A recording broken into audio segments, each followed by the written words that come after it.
Hello, Match Fixer, and welcome to you all. Happy Monday.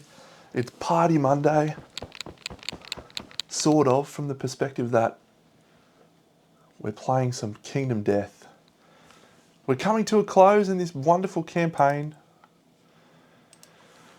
It's been a lot of fun. I've enjoyed it. I think the new expansions are tremendous. I'm looking forward to continuing the wonderful experience with the new stuff that's coming out. I think next we have a whole slew of new expansions. The Titan Bee, the Honeycomb Weaver, the Nightmare Ram, and of course Campaigns of Death. And those items will probably redefine the game as much as the Gambler's Chest did. So it's a great time to be getting into Kingdom Death, fortunately for you, Match Fixer. And yeah, I'm really enjoying the playthrough. It's just going to be one playthrough this time. I'm not going to do a second campaign. Last couple of times I've had new expansions, I've done like 4 or 5 campaigns on the trot. And I do enjoy that, but no, at this time I'm just going to shelve it. I've got models to paint, so I'm just going to keep that little experience percolating along, Kingdom Death models. I'd really love somehow to get up to date, because I've got a lot of models assembled over there, and I've got 20 figures that I just bought that are assembled, that are ready to be painted. So I think I've got about 60 unpainted survivors now. I have no unpainted monsters though. I've painted all of my monsters. The Red Witches, the Pariah, the Nightmare Ram, the Sparrow Goblin, and the Oblivion Mosquito, all painted. So I'm sitting in pretty good shape, but yeah. We're facing a level 3 Black Knight in this showdown, which is exciting. It's we used our last one. Yeah, it's a level 3 Black Knight. He's a great fight. He's a real challenge. I've set up his deck with all of his cards. We'll shuffle that in a second. We've got all of his other stuff up there. Encounters tier list. So currently there is only one encounter if you're referring to the Encounters Bone Eaters. However, if you're talking about specific showdowns, then that's a slightly different question. So if it's encounters, the Bone Eaters are at the top and the bottom of the list.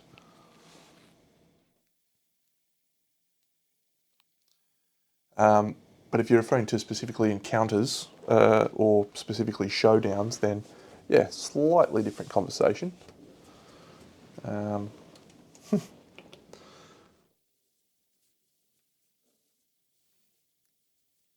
Encounters, Bone Eaters. That's it. All right, we shall rise to the challenge. They are indeed. They're releasing, I think there's 5 more that I know of, maybe 4. So they've got scary Bone Eaters in Silver City, like ghostly Bone Eaters. And they've got like jellyfish guys. They've got mountain somethings, and then Oblivion pupae, which are like little pupae monsters. And I feel like there's maybe one more even. So yeah, lots of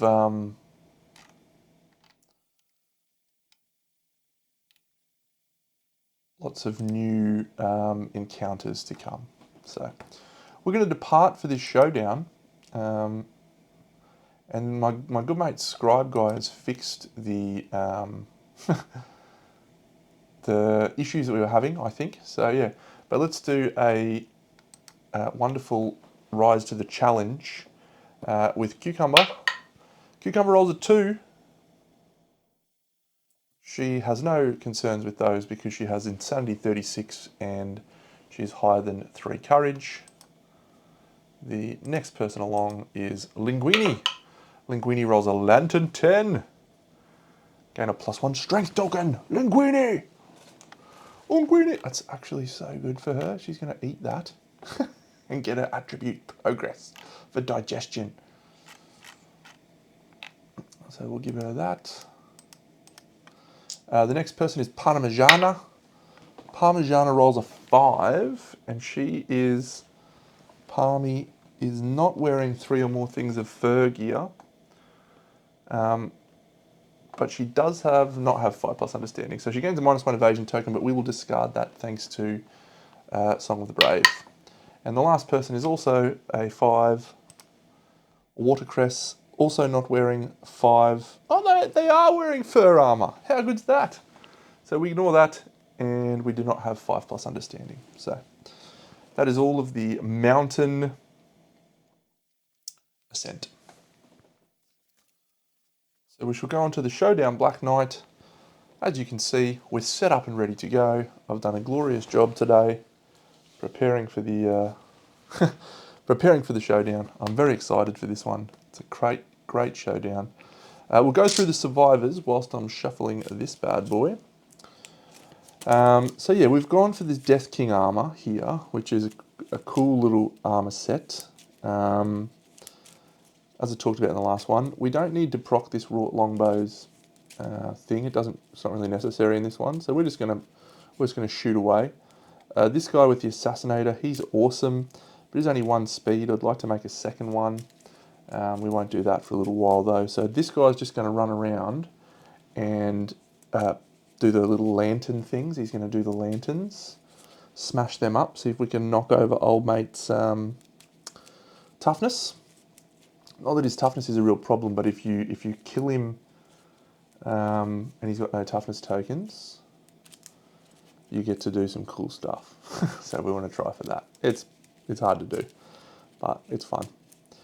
And then because of this guy up here, who is Parmigiana actually has the Clever, which means he gets to be placed anywhere he wants.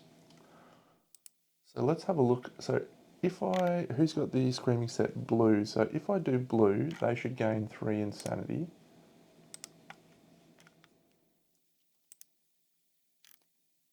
Hey, Scribe Guy, you the man. And 1, 2, 3 survival for the first aid kit. All survivors on arrival gain 3 survival. It's a tremendous ability, really. Yeah, so we go first in the showdown because of us. There's no extra terrain on this mountainside. And yeah, so he's got a +1 accuracy, +8 toughness. And then because of these rules up here, you can't spend survival if you're on rubble. Knockback, you go through him. This one's is only change. He has 3 evasion, but you ignore it if you're attacking the blind spot. So that is pretty cool. So I'm going to start with this guy, who is our dedicated thing smasher, the Bell Altar. So if you have 3+ understanding, add +3 to your result. And if you have Screaming Braces, you may add +2 to the result when you activate terrain. So he adds +5. What's that? He rolls a 1 and he still smashes it. So we'll smash that lantern, which is there. And then we will surge. But before we surge, we will spend our 2 tenacity tokens, 1, 2, to gain a survival. And then we will surge to reveal this tile here. Ooh. And he will move 1, 2, 3, 4 to there. So he's in a double smash next turn. That's nice. Let's go with the yellow survivor. So he's done. Watercress. Linguini is going to spend a survival. I should have started her here. So we're going to pretend that I started her here. So she's going to flip this one. It's hard to reach that far. Okay. I don't mind that. So she'll move to here. She'll surge. And she'll try and smash that one. Ooh, do we do that? No, I don't think she will. I think she'll actually stay right here. And she's gonna use the surge to shoot her bow. So she's got the wrought longbow. No, I scratched that. She'll surge to eat the +1 strength token that she's got. When you consume an attribute token, you archive it and you gain a progress. But when you consume during the hunt or showdown, gain a +1 strength token. So she gets it back. Nom nom nom nom nom. All right. And then we might consume that dried acanthus at the end of the showdown so that we can gain our thing. Yep, so she can still move. So yeah, let's move her out of the path of running. And then we'll do our survivor up the back. So done and done. Parmigiana. So Parmigiana is going to spend a survival to reveal the tile next to him.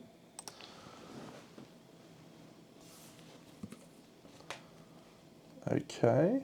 Ooh, have I got some exciting plans for this guy? Yep. So, and he will then take his basic attack, and that attack is with the wrought sledge. So this hits on a 4+ down to a 2+ with the wrought sledge. Oh yeah, and he's able to deploy there because of the clever, so he can go wherever he wants. What a legend. We reveal. +2 luck to wound this with daggers or katars. We do not have a dagger or katar. So this guy is toughness 17 now. And what did I roll to hit? A 4, so it's not a perfect hit. Strength is 13. With the wrought sledge, what did I say? His toughness was 17, so we need a 4 to wound. There is a failure. So we roll a 9, no luck. So that is a wound with the wrought sledge, and old mate gets a club proficiency point. And we will give him another survival, which is going to be to dash. And the reason we're doing that is so we can find the castle. 1, 2, 3, 4. And then we'll find the castle again. Hiya, up to here.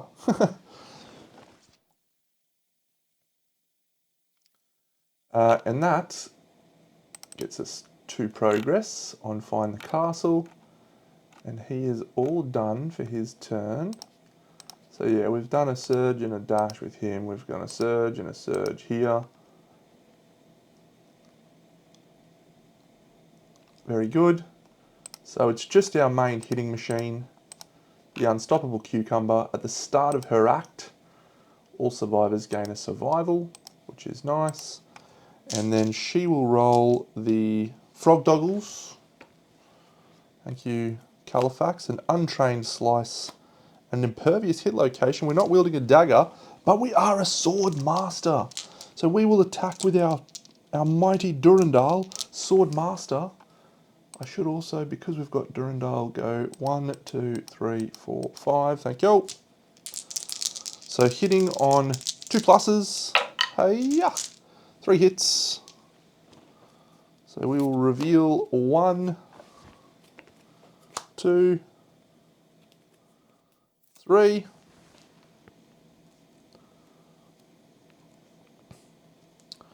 So we have a reflex perform shockwave.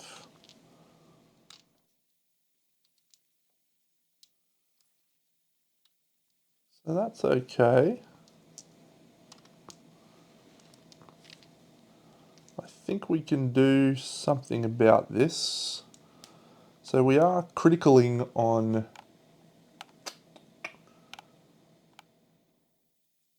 Oh yeah, we can roll the dice and then decide. How good is that? Because we're a sword master and a sword specialist. Ooh-wee. Sword spec. When attacking with the sword, make a wound attempt and then select a hit location to resolve. So that's an 8, and 8 is a critical for us. So we have A persistent injury, whenever the monster moves, roll 1d10 on a 10 plus, it suffers a wound. So we'll put that one into play, and we'll discard this. And now we will attempt to wound this, or we just roll the dice and then decide. That's a Lantern 10. So we'll do this one. On a 6 plus, you sever the tendons in the monster's right arm. We do. It gains a -1 speed token. So that one does a wound. And then this one, we're not wielding a dagger or katana. We roll 6, so it doesn't do anything. We do Shockwave. And so Shockwave is, he's going to leap to a tile with the most survivors. He's going to leap to here. And we're going to suffer 3 damage to the legs and bash. But guess what? We can't be knocked down. Which does mean we're always a threat. 1, 2, 3. We will now attack with our actual attack with the Durandal. That's 3 hits because we're in the blind spot. I did forget the 3 evasion there, but that's okay. This one, and this one. Lots of wound reactions that gain us a smash here. So let's roll and see what we get. That is a critical, a Lantern 10.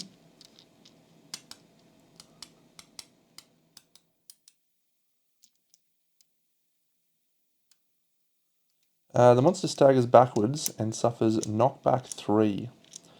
If the monster ends its movement on rubble, it cannot catch its footing and is knocked down. It's not going to do that. Critical wound. The Black Knight crashes backwards. All survivors in the same citadel tiles as the monster are knocked down. So we can't be knocked down. So I think we do this one. And on a 5 plus, we gain an iron. Yep. So we don't gain an iron, but we do gain a wound. So we're not knocked down. And then we roll and we decide. So that's another critical. I think we do this one. The monster suffers knockback 3. If the monster ends its movement on rubble, it's not going to end its movement on rubble. I don't think. 1, 2, 3. That's it. So we can still dash and we can still surge. So let's do that. Let's just go 1, 2, 3, 4, 5 to here. And we will surge to attempt to break that. That's a 2, would you believe? She's got like a million understanding and she still fails. My plan was to do it with the other dude, so that was dumb, don't I? Suffer 2 damage and knock back 1 away from this terrain.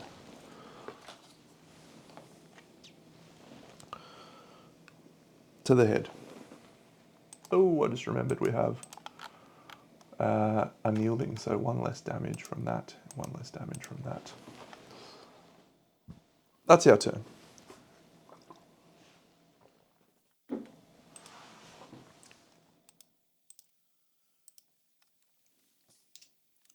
That's fine.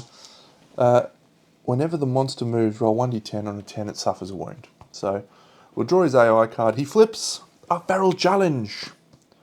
Is there an honourable survivor in range? No! So he seeks out the closest threat.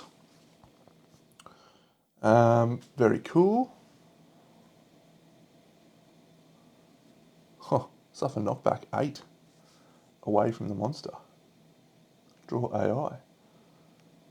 Yeah, we'll take this. We'll take that.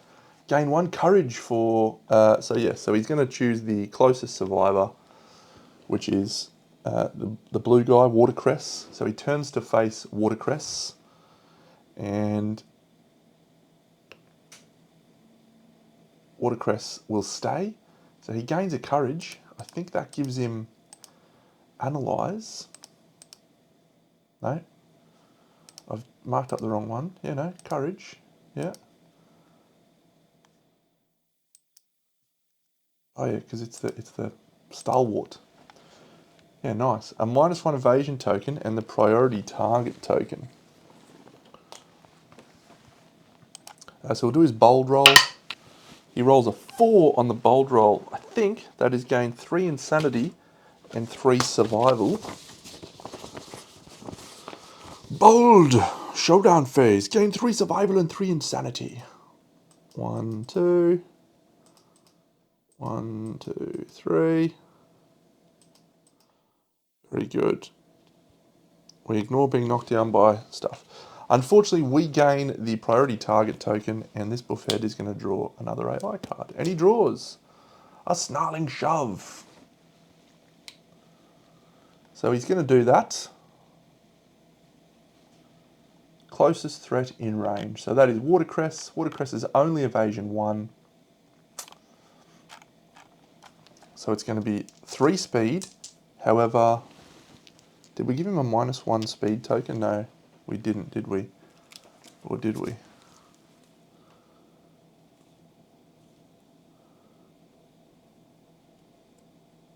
No, we did. Nice. All right. So his -1 speed token means it's actually just what's printed on his card. So it's 3 speed hitting on a 4+. However, he has an accuracy, so it goes back down to 3+. 4, 5, 2. So we will use that 2 there, and we'll see where these 2 go.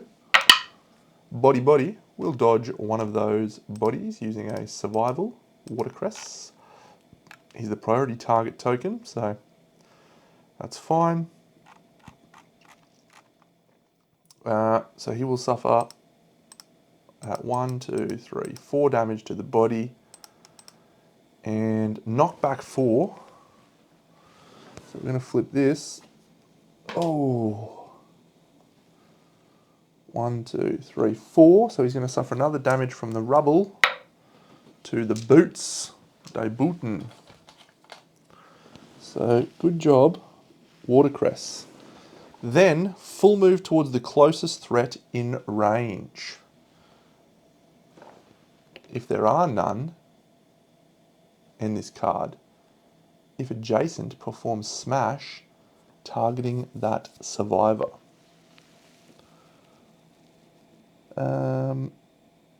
We just smashed into a noble urns.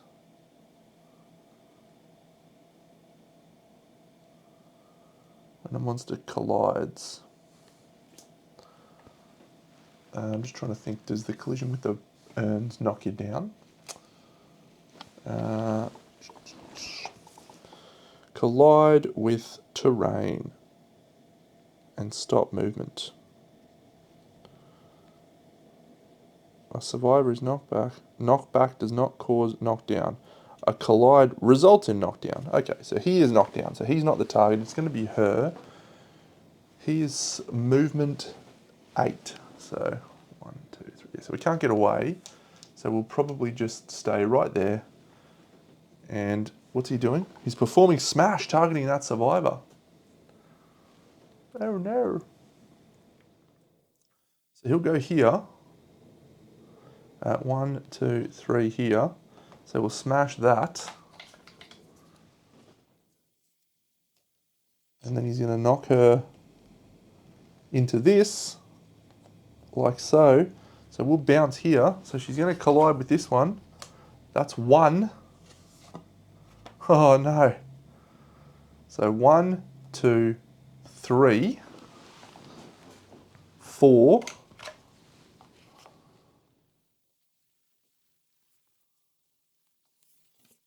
Ooh. 5, 6, 7, 8, 9, 10, 11.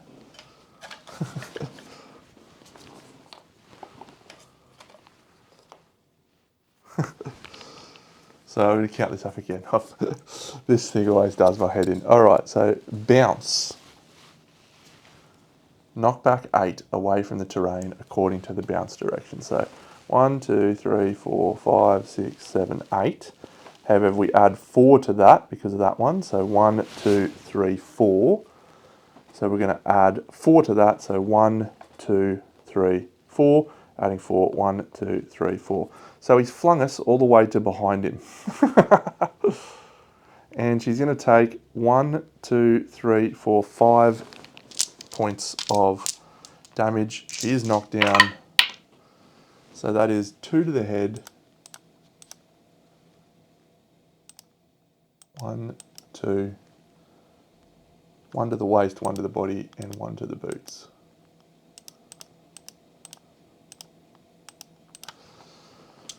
And she's knocked down. But then it's the start of our turn. Everyone stands up, thanks to Fist and Tooth proficiency. So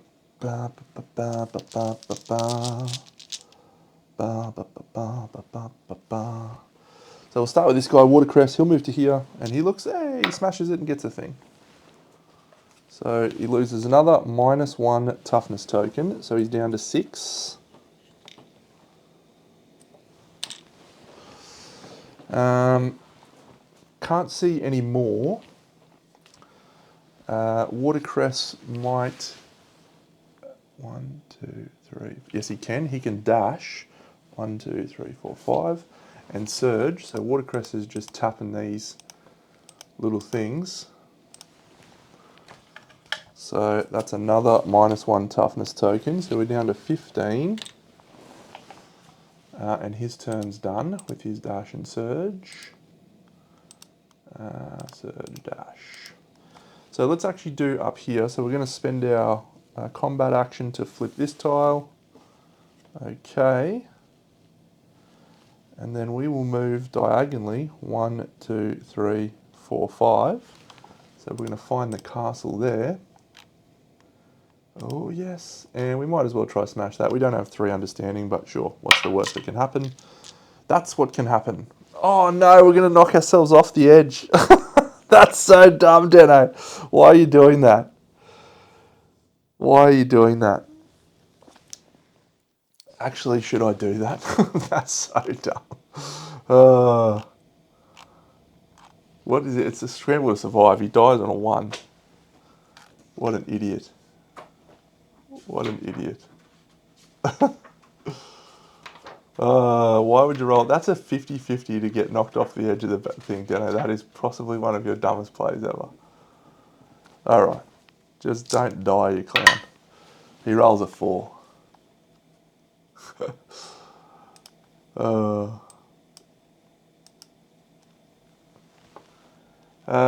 Place your survivor on the closest unoccupied space. You're knocked down and suffer 3 damage to the arms. So he's going to suffer 2 damage to the head, 1, 2, and 3 damage to the arms. 1, 2, 3. What an idiot move from me, everyone, right there. We will spend a survival to encourage him. We can't even do it from the guy who's got the deflect token because it's him. Who's got the most survival? Linguini will surge, will encourage him to stand up. And then he's going to dash. Parmigiana, dash, surge, and Linguini's encouraged. And the reason we want to dash is we're going to find the castle. We're going to go 1, 2, 3, 4, 5. We find the castle, and that is find the castle leveled up to level 3. Definitely insane, so that's fine. While insane, you may move up to 3 spaces diagonally. It really, I said this in the last one, it really doesn't sound like an impressive ability rule thing, but it's actually incredibly useful. The number of times I've been playing a showdown and think, just short by 1 space, and then if you were diagonally moving, you would gain that space. Let's shoot our bow. We will use a dash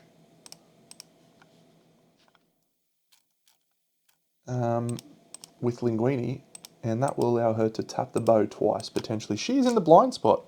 So this bow, which normally hits on a 7, goes to a 6, goes to a 5, 4. We ignore his evasion. That's 2 hits. There is a perfect hit, but it doesn't do anything in this instance.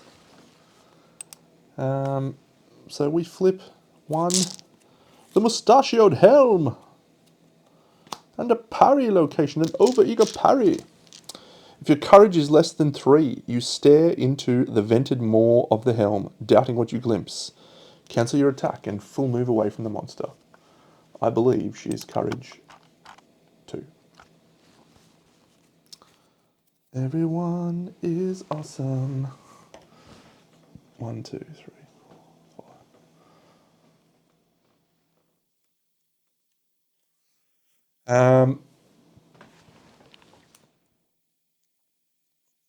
Yep, so that's it. So she'll shoot again. This time she's not in the blind spot, so this 3 speed, I don't know why I rolled 3 speed, it's only 2 speed. She does roll a perfect hit, which again doesn't do anything, but it is only 1 hit. And she flips a failure, and that says if adjacent, perform smash. We are not adjacent, so. But we do not fail. We're wearing king armor, and so if you have any tokens when you attack, add +4 strength to the attack. That makes us strength 17. So we do a wound, no problems at all. And that is our bow proficiency point earned. So we've done the bow. What? Have I messed this up? What's watercress going for? Yeah, watercress is going for guitar.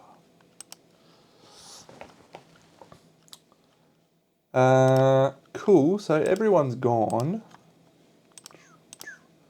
Except for the main event. Which is the Cukes. At the start of her act, everyone gains a survival. She will then move and then dash. 1, 2, 3, 4, 5. 1, 2, 3. She hits that guy in the back with the Durandal. It's a 2+, 7, 8, and 5. Yeah. Failure. Reflex. And the death blow. Oh, that's what we want. The death blow. Still a ways off for that. So we get to roll and then decide, and we're a 2+ to wound. That's a 1. So we'll just do the death blow. We followed up with a 7, and that is not a critical, but it is a wound. So we'll do this one. And then we will roll this one here. Try again, Deno, on the thing. That's a 9, that's a critical. The monster gains a -1 evasion token.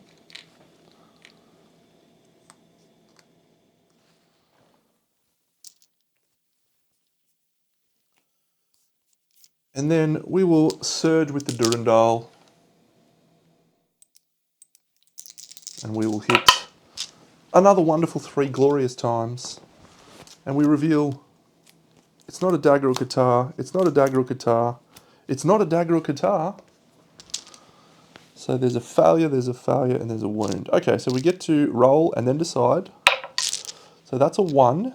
So let's do this wound reaction here. And then this one, that's a 9, that's a critical. The monster crumples in a heap, knocked down, all survivors gain +1 courage. So that's a huge result. Managed departing survivors courage. Parmigiana achieves bold. Parmigiana for a bold roll. She rolls a 7. That's 3 survival and 3 insanity. 1, 2, 3. And Linguini also achieves bold. She rolls a 1. It's kind of strength token, I think. Yep. It's actually fine because she gets that one back, which means she's going to archive it to gain +4 strength. Oh, glorious. Gorgeous. And we archive that hit location, so that one is removed. We do the wound, and we ignore this reaction, so we can just roll another critical. You shatter the monster's neck guard on a 6+. It's not a 6. The monster loses a -1 toughness token. Archive this hit location. Very good. Another wound. Another -1 toughness. We're down to 5. Are we? 1, 2. We're down to 4. Very nice. That's our turn. Cucumber, once again, just an absolute beast. If we could get a virus flower, she would be absolutely out of control. Just put the sleeping virus flower there instead of the frog doggles. And she's critting on like 4s. What an animal. Okay. This guy rolls a right swing ahead, the closest threat in range. It is Cucumber. Oh, it's a move and synchronic attack. That is a cool attack. That's a cool attack. Snarling shoves there. This is the attack. The closest threat in range. Good afternoon, Cam. So the Black Knight turns. It's here, and it's going to have a swing on Cucumber. He's -1 speed, don't forget, but he is still +1 accuracy, which means he hits on 10s. The Cucumber. So we roll the dice, and this actually targets everyone in this zone. So it's also going to target our chick with the King Armor. We can knock him down with the King Armor too, so 2, which we won't at this point. 7, 5, and 6, it's 3 misses. And on the King Armor chick, and the evasion 1, so it's 3 hits on the King Armor. Alright, so the King Armor is going to suffer body waste, and that is 1, 2, 3, 4. 1, 2, 3, 4. And 1, 2, 3, 4. Now at this point we could use our natural healer at the start of our act to fully heal our body. We may do that. And she suffers knockback 4, which is going to do some fun bouncing. 1, 2, 3, 4. So that's the first knockback 4. She's adding 4. So 1, 2, 3, 4. Then she's adding another 4. 1, 2, 3, 4. Then she's adding another 4. 1, 2, 3. Then she's adding another 4. 1, 2, 3, 4. 1. I think that's it. So she's there, and she's knocked down. She's just bouncing in a circle. That's pretty funny. Okay, so that's the end of her card. Knockback 4 in the indicated direction. I may not have actually needed to do her now that I look at it. Yeah, I may not have needed to do her. Yeah, I was thinking that this meant this was like that one that's targets in all survivors, but it's not. But that's fine. I've done it now. You can have it. You can have a win game. Have a win. Get some free damage and fling her around the board. Everyone stands up thanks to Fist and Tooth proficiency. We have Find the Castle 3, and so we could actually probably get pretty close with our Amazing Survivor. But let's reveal this tile. Oh, that's the bad tile. So we'll then move 1 to here and reveal this tile. Okay. And that's the end of that guy's act, spending a survival. We could dash, I suppose, but...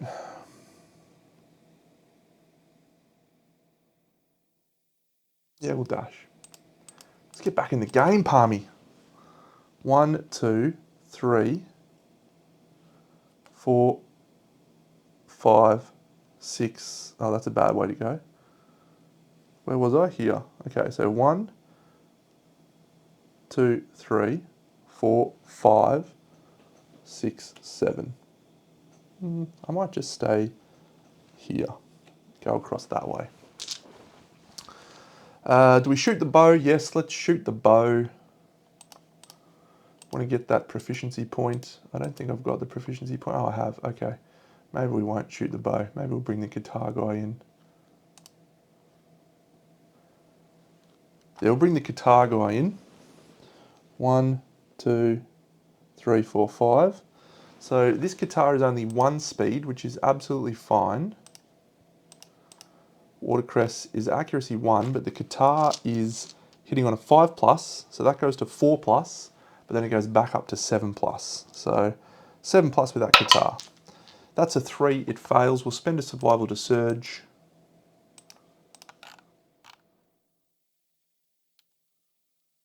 And, yep. We roll a 4, that fails. We'll spend a survival to dash. No perfect hits. Qatar going delightfully well. 1, 2, 3. 1, 2, 3, 4, 5, up to there.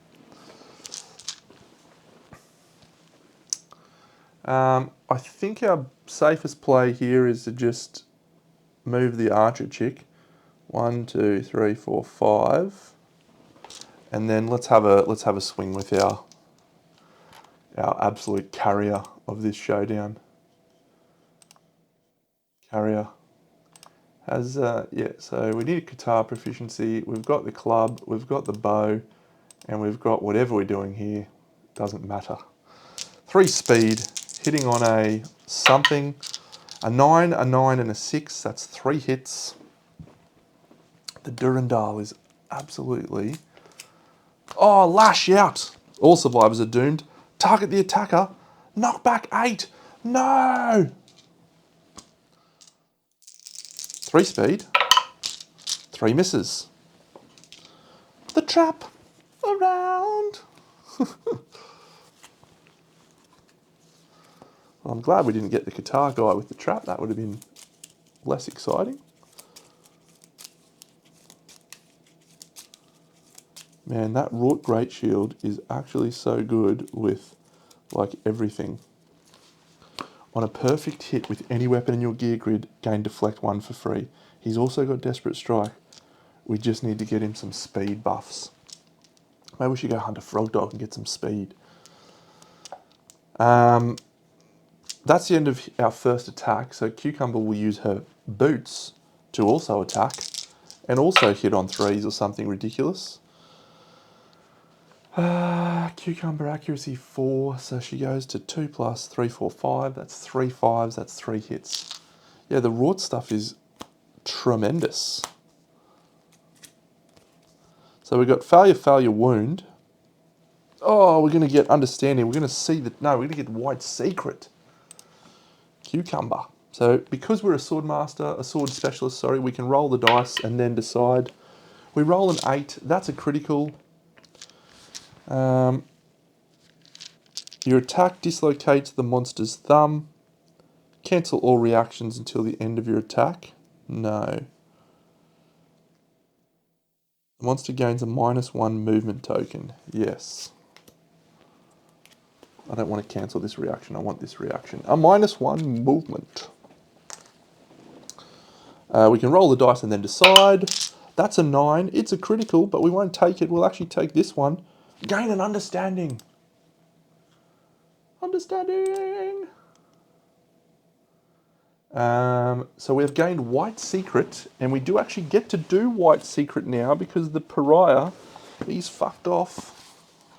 We kicked his ass out of the settlement, and we chased him down to the mountain.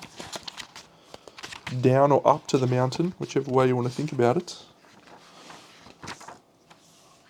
Oh, some of my favourite artwork in the whole game. White Secret. We remember the story. We suffer the lunacy brain trauma. Lunacy is gain a random disorder. Sure, we'll just do it this way. Delirium. Okay. And 4 insanity. Just a tidy 40 insanity. And then we roll the dice. If you are romantic... So yeah, what do we want? Oh, Leyline Walker would be absolutely unbelievable. No, I think the story of the Ageless Man would be great. Actually, any result except for like 5 or 6 would be fine. But the evasion, the Leyline Walker would be ridiculous. It's a 1, Ageless. Permanent accuracy and a permanent strength.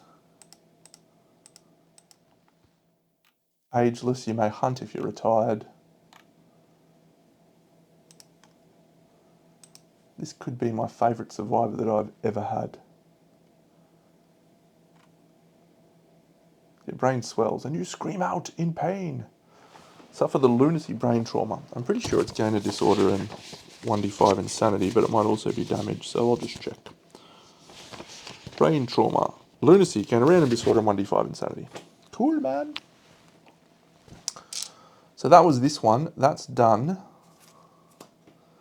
I don't think I moved the wound over. So we'll now roll this one and just not roll a 1. We'll do a critical. Cancel all reactions until the end of the attack. Guess what? We shall spend our movement to attack. We rolled 2 hits, including no perfect hits. Ooh, there's a reflex. Oh, there's +2 luck. It's lucky that we can roll and then decide which one we're going to do. That's a critical.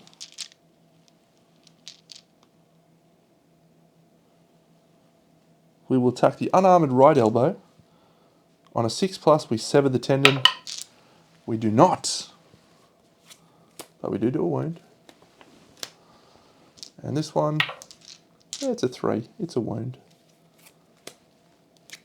We have one more action that we can spend. And I say, let's spend it. It's another 2 hits. A polished gut. And the obsidian something. We can gain a courage. We desperately want to gain a courage. Deno, roll and then decide which one you use. It's a 4. We'll take this wound. Gain a courage. Hiya.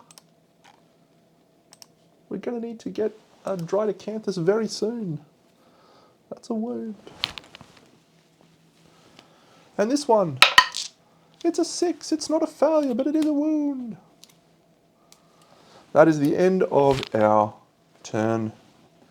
And we have used all of our survival actions on Cucumber.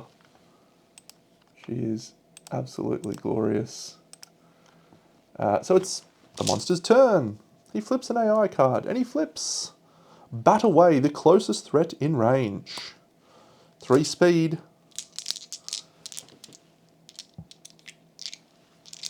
Hitting on 10s.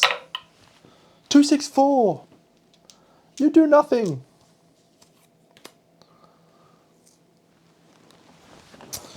Alright, so let's try up here. Let's flip this with the purple one, Palmy. There's one. We can't get to it. Damn. We actually can't get to it in any way. No, we can because you can find the castle. Oh. So we'll diagonally move 1, 2 up to there, 3. We'll try and smash that. I think it's a forlorn. Yeah, no, so we get knocked back and suffer 2 damage to the head. That is... Oh, actually, are you understanding 3 now? I don't think you are. Oh, you've been unimpressive, Parmigiana. Unimpressive. 2 damage to the head. It's only 1 damage because of unyielding. Yeah, we've got to get a guitar point, so let's go for that. 1, 2, 3, 4, 5. We'll swing with the guitar. That is an 8. It is a hit. It's not a perfect hit. So we're just going to flip 1 hit location. It's the trap. This poor little guy. He's not had a great time. Move and attack the target. 3 speed. Oh, roll a dice on the floor, Deno. Ugh. 3 speed.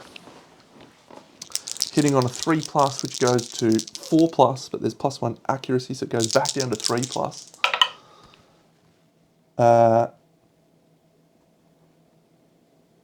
Have I... Yeah, no, is it minus... Yeah, okay. Yep, no, that's fine. So 2 hits. The 2 hits go on the waist in the head. He's got 1, 2, 3... Oh, wrong person. Watercress. 1, 2, 3, 4. 1, 2, 3, 4. And we're in for a fun time because he's getting knocked back 8. Which means he's going 1, 2, 3, 4, 5, 6 to here. Boom. So he's got 2 left, but then he adds 4 to it, so he's got 6. So 5, 4, 3. So he's going to add another 4. So 7, 1, 2, 3, 4, 5, 6, 7. He ends up here, knocked down, probably. We're going to encourage, and all survivors that are knocked down get a deflect token and are encouraged to stand up. Yeah!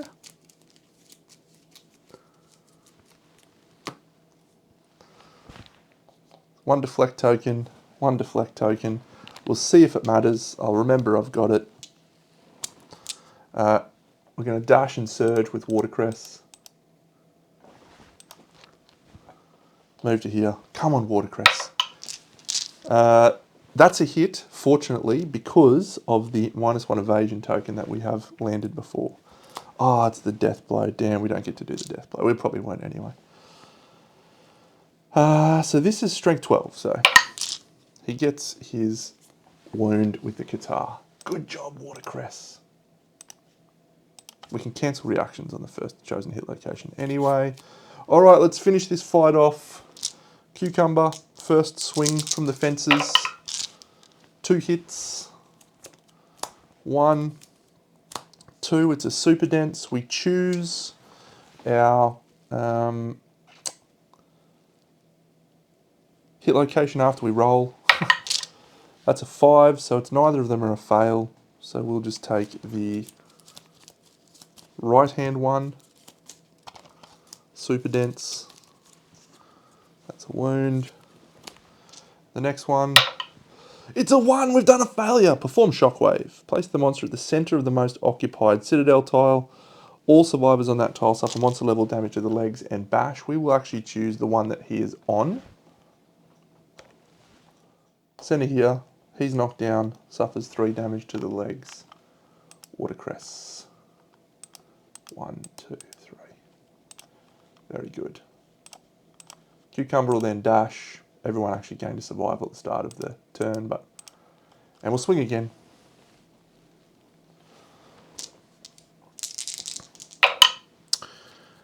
Three hits because we have a -1 evasion token.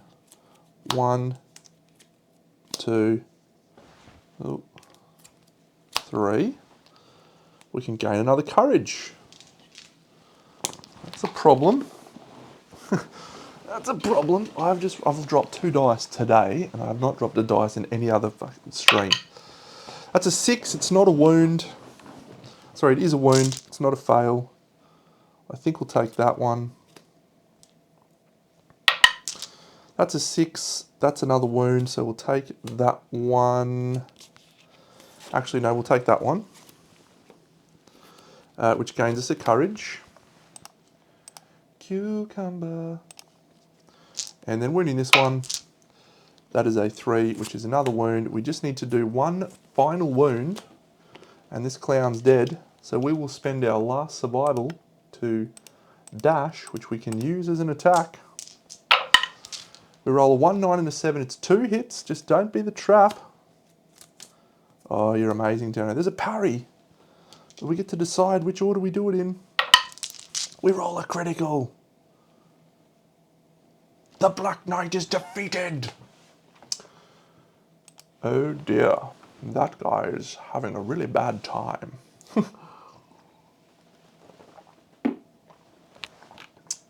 Complete the showdown. Everyone gains Hunt XP 1. We can also gain club proficiency up to 3, and that is great because it's going to fast track our club situation. So let's go over to the books page. We don't need the Squires campaign, Deno. 1 weapon proficiency point or 3 club proficiency. So we'll return and advance the year. The worst thing that can happen for us right now is that our survivor Cucumber dies, because she's going to carry us the whole way through. Linguine, Parmigiana, Watercress, Edamame's pinned. Ego, are you pinned? You're fine. Macaroni, salad. Salad's movement 7. Yeah, you can get pinned. What are you doing there, camera? Don't be doing that bullshit. Okay, so before we take that final shot, Linguini's going to surge to archive the Dried Acanthus, which means she doesn't lose her strength. She consumes during the hunt or showdown, so we're going to archive to health 2. which is nice. And I don't think there was anything else. We already found the castle.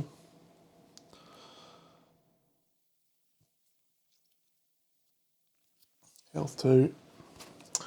Okay, yes, so club proficiency. So you gained your bow, and Parmigiana is actually going to get another 2 points of club proficiency. 1, 2, which is nice. And what's club specialization? If you roll a perfect hit, double your wound roll. Double your wound attempt total on the first selected hit location. Okay, so we need perfect hits. We need Dark Eye. Let's get a Deadism survivor trying to level up Dark Eye. Where's me Deadism? I'm sure I flipped one the other day. Cobb. Cobb. Get out there, Cobb. All right. And when he's defeated, we go to the Darkened Workshop. We still don't have the key, so we don't gain anything. We'll roll 1d10 and add +1 for each survivor. That's a 9.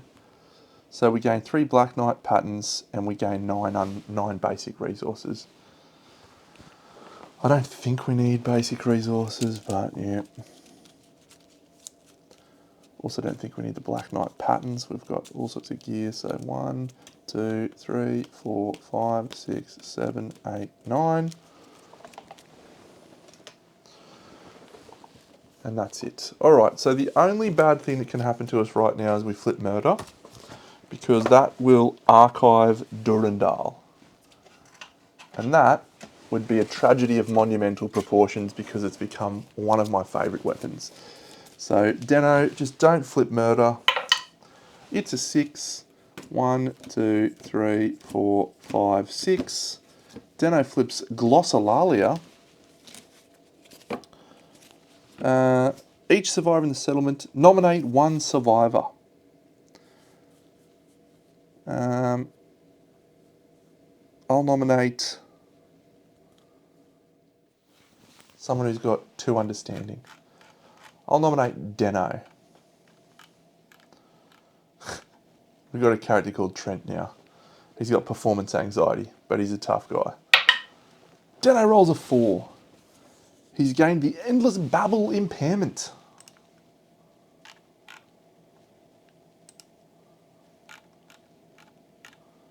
Good work, Deno. Endless Babble. Boop. Okay. We can't do science endeavours, so we can't scrap smelt, and we can't do education endeavours. But with our endeavours, we shall spend a survival or endeavour to do and innovate. And let's just hope we flip Clan of Death. 1, 2, 3. I'm doing that again. 1, 2, 3. How do you manage to do that twice in a row? 1, 2, 3, 4. What do I want out of these anyway? Storytelling's fine. We can get white speaker. Clan of Death is irrelevant at this point. I'm not having any more kids, so I'll take storytelling. I did not think that was possible. Progression, storytelling, and that's the last innovation we get, so that's fine. Don't have to worry about adding records. We actually don't have to worry about any of those. So yes, we storytelling. We can do white speaker, the story white speaker, but no, that's fine. We can't do thing endeavours. Here's another great thing that Scribe does, by the way. If you choose Glossolalia, it will say these things are cancelled due to Glossolalia. There you go. Endeavour disabled. Very useful. So we don't need to do those. We can't cook.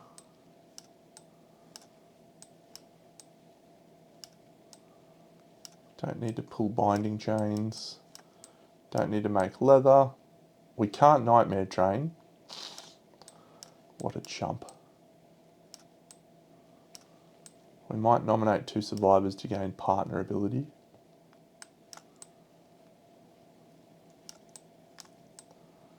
We can't Scrap Smelt.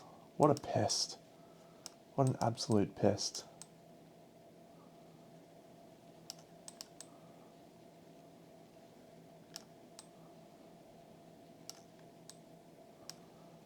Can't use Water of Life. This guy, man. Still, it's better than losing our chick. I'll just pop these in. There's a bone. There's a question marks. There's an organ. There's a perfect hide. There's a hide. There's a bone. There's a bone. There's a bone. And there's an organ. We'll just ditch 1, 2, 3. And that was our Innovate. Yeah, I mean, at this point, I don't think... I mean, there's gear where I could go for. Like, it'd be good to go for the... it'd be good to go for the blacksmith's armor set. But I don't think we need to. Let's deal out stuff from the forum. What's the best way to do that? We've got a couple of knowledges in there that we don't have out here. Yeah, sure. Let's just do it on here. Deal ourselves out 4 cards.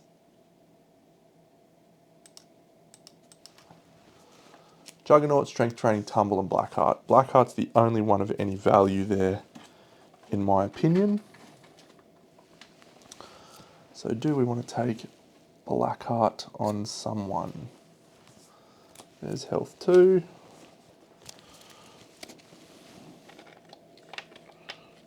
Randism. Find the Castle 2 can go away. Did we actually have no survivors level up there? Knowledges? Things? There was only 1, I suppose. Okay, who are we sending out into the showdown? Who? Who let the Watcher out? Who let the Watcher out? Well, the answer is we did. That's the actual answer.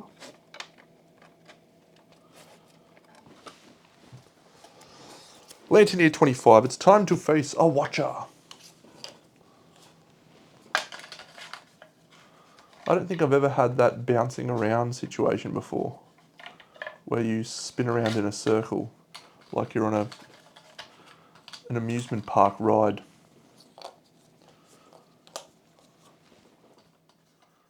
My survivors are just bouncing around. Tremendous. Yeah, we've got to decide who we take into this showdown. If we just took the same 4 survivors, it probably wouldn't be a bad thing, but we need to be cognizant of the strength bonuses because this guy is toughness 25. Toughness 25 is, for want of a better word, pretty tough to deal with.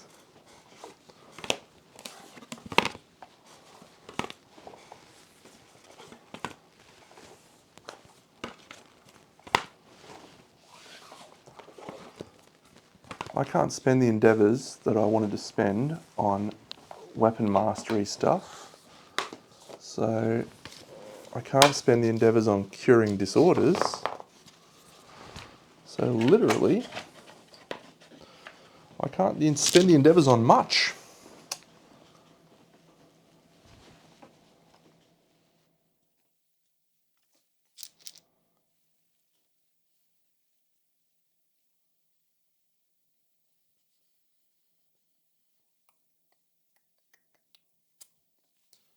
We're going to eat a black lichen.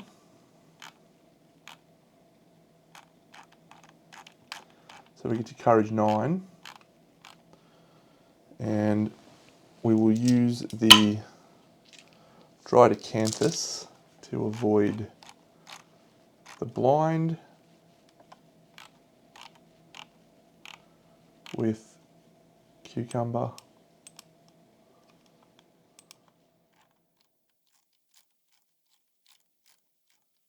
Means we suffer the destroyed genitals.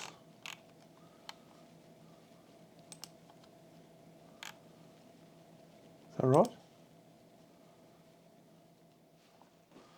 When you have the black lichen. So we can see the truth. See the truth. At least we've got one survivor who's got 9 and 9. She's going to need to hard carry us again. Black lichen, you may consume this, suffer the destroyed genitals. So that is a random disorder. So the random disorder we will gain is dishonourable. We'll get rid of delirium. Seems fine. And we'll see the truth. Go to courage 9.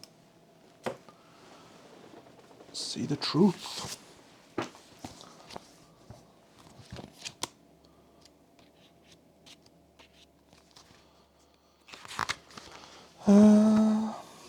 Taste death.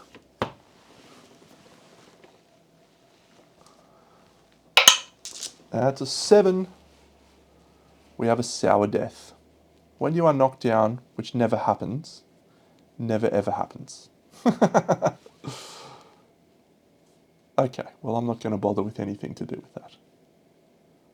I would have much preferred a sweet, sweet battle to get a surge without spending survival. Because then we'd be able to attack 5 times in one round. 5 times, I say. Alright, so Cucumber has to go against the Watcher. She's the only one who is impressive. Who else is impressive here? Cobb, not as impressive. Edamame was good. Marrowist, so let's send out Edamams. Silk and Licorice, no. Big Deno's actually not bad there because he's got strength 3. We need as much strength as we can get, basically. And I guess Parmigiana with the club specialisation will be our next best option. So, Cucumber is going to gain a random knowledge when she departs, and I'm just going to do that on here. And we're going to replace Chosen, which is rubbish. Draw 1 card. Okay. We're going to draw 1 card. Call to arms. Perfect. Oh, that is a very good ability for someone with 40 insanity. Edamame. And we're taking a Deadest, are we? Oh, we should take a Deadest here.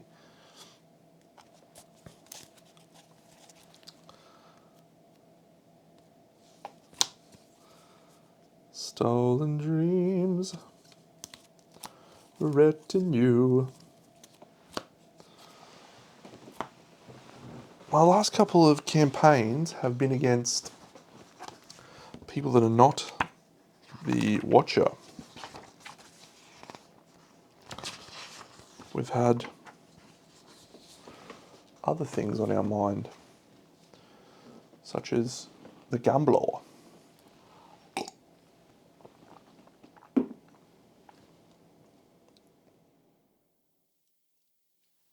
We go first.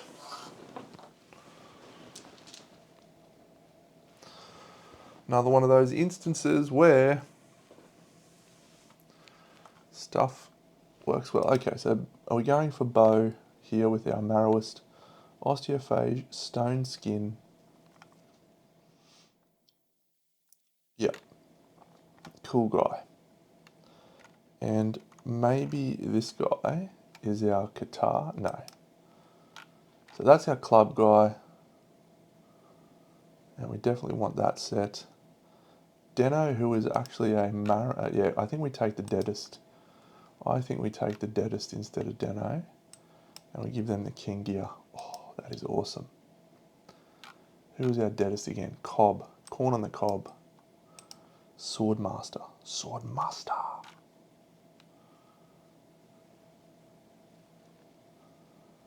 Okay, so Cobb is going to wear this set up here, which is this Death King.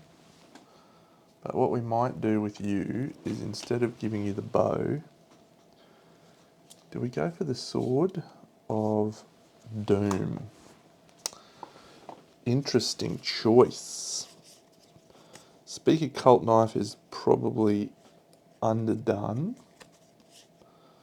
Drydecanthus, we definitely want as much of that as possible. Stampede Glaive, probably don't need it. Sword of Doom. It's deadly too. So you're basically reliant on criticals. Lance of Longinus, I suppose we could, with strength 2, so that's going to be 11, plus the Death King's going to ideally get us a token, which will take it to 15, so we're still 10s, we're still criticals. Yeah, that's just an annoying piece of shit, really. Just an annoying, busted piece of shit.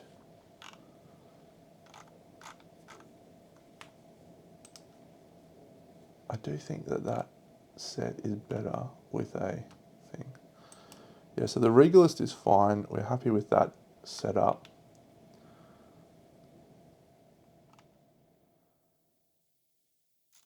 Reposition yourself anywhere on the showdown board. Oh, so good. I need Dark Eye. Yeah, so that's done. Maybe we just try and have babies with our last thing, so we got some retinue trumpers.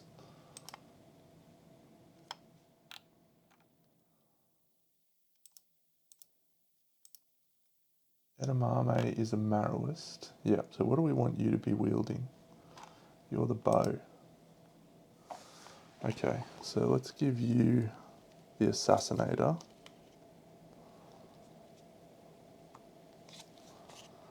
And the Wrought Great Shield, that's just silly. We don't need that. We need the armor. Actually, we don't need the armor.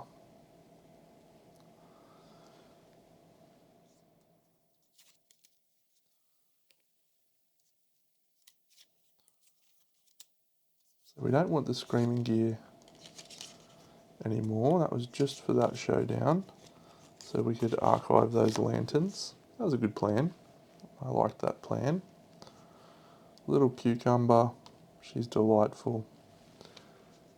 So that guy's not coming in. So we're going to use a red one. I haven't used a red Survivor yet. And a green. So Edamame right here. So Edamame trundling with the bow. Where's me bow? There it is. Okay, so this is going here. What we need is, so this is a Marrowist with Osteophage, yes? Osteophage, you're protected by an exterior shell, unyielding, great, so that's tough. And +1 speed. Maybe this person should be using the Assassinator. Yep, we're going to use the Assassinator, not the bow. We've already got Qatar specialization, so let's go there, like so. Marrowism says if you are not wearing a shield.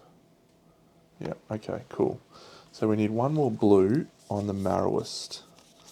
So we could throw out a scrap lantern to increase our accuracy as well. And that's good. We definitely want to Drydecanthus. I'll zoom in so you can see what we're thinking.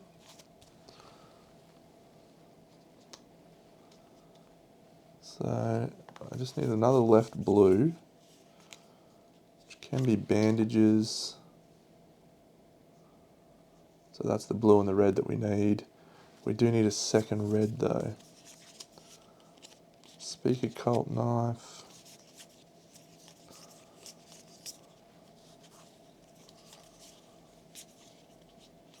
Just fucking carrying lanterns around. The lantern. Let's speak a cold knife. There you go. Look at that. What a absolutely rubbish grid.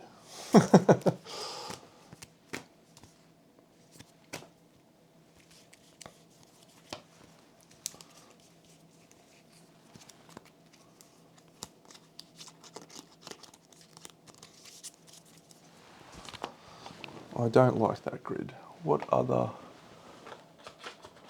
cards have I got that I could use for this red thing?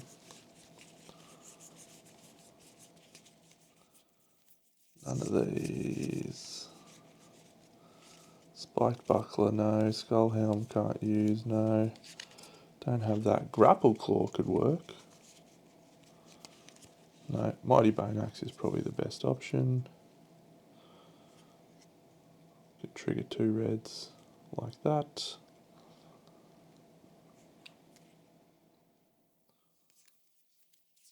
Could make another set of frog doggles.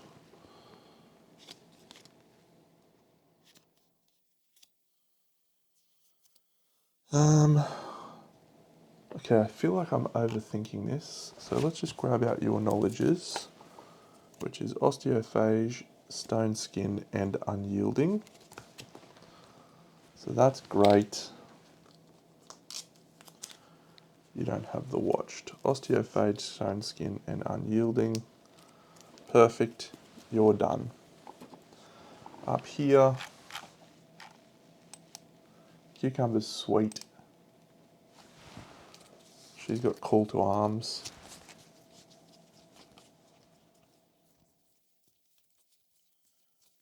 Is that an action to do that? Or is you can do it? During your act, you may set all other survivors' insanity equal to your insanity. Definitely doing that. Oh. And that's a set too, which is awesome. Cob's in red. So, what weapon do we give Cobb? I think we need to give our wrought great shield up here. I think that gear grid needs it more. This one does not need the wrought great shield. What weapon can we use up there? Who is that actually? What survivor is that? That's Cobb. So Cobb's got Death Poet, Specialization Sword. So the only option there really is the Deadly Sword, which is no good to us. Death Poet.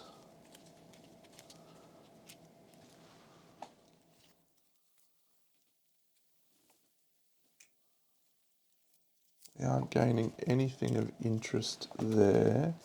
So this person is probably just making up the numbers, because I don't think I have a weapon that can actually hit hard enough. The death, so we're just probably knocking someone down with the King's Coin.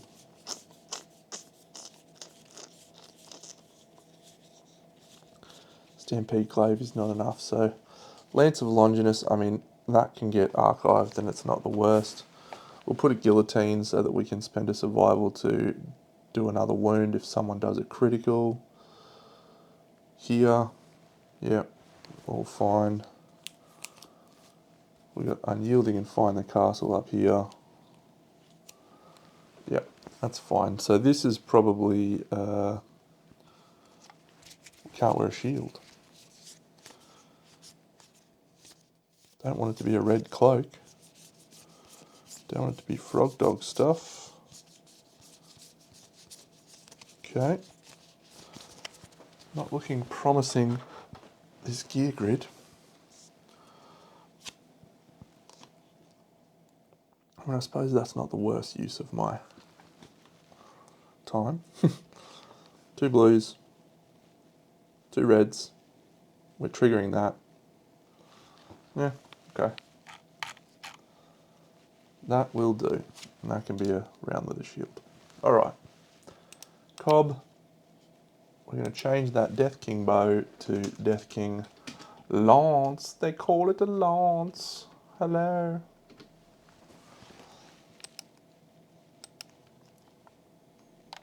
I'm pretty sure I made that, haven't I? I've got like 50 million Screaming Horns. Yeah, I thought so.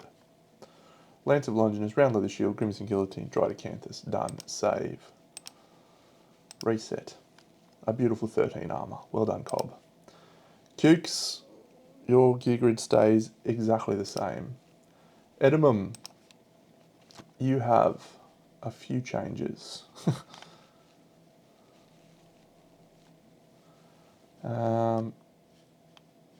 So yeah, let's just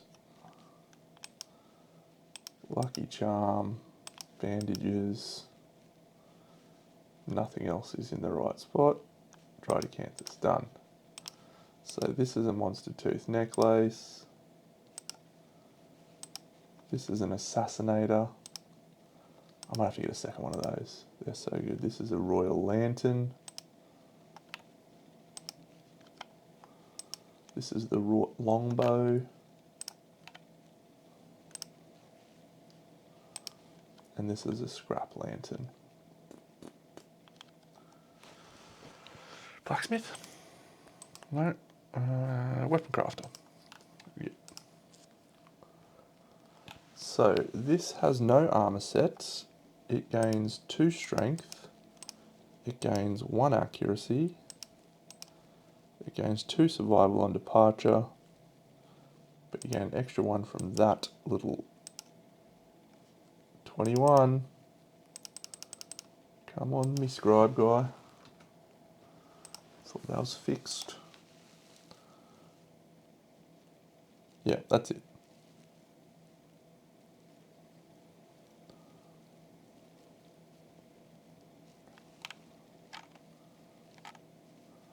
That's the Speaker Cut Knife.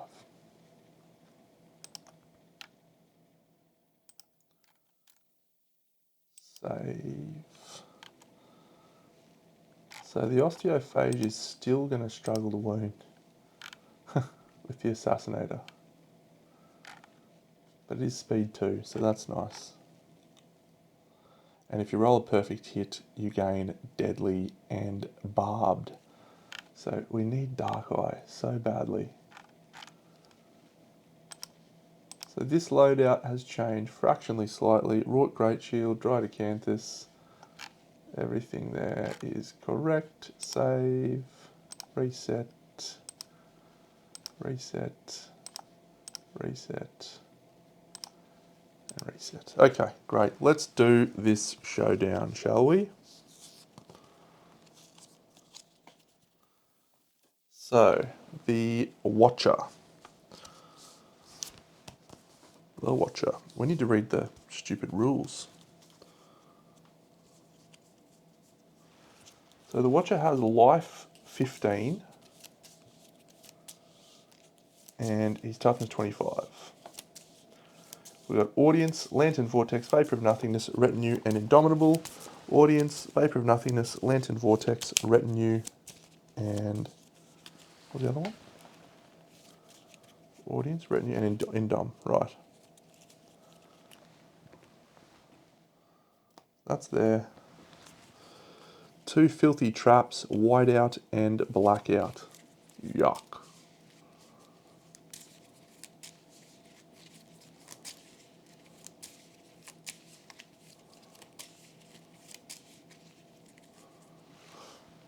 So, what is our plan?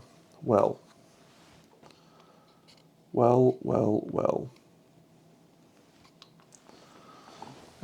Our little Qatar wielding champion, Edamame, right there.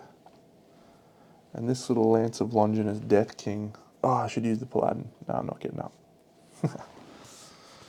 So, if we get a retinue, when a survivor attacks, we add +6 to the strength of the wounded temp for each retinue adjacent to them.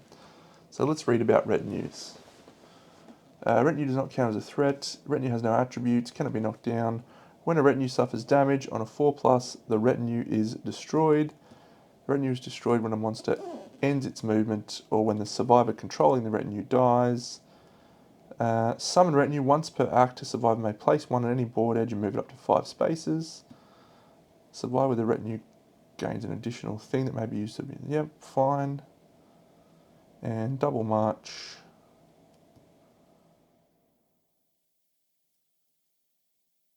Great.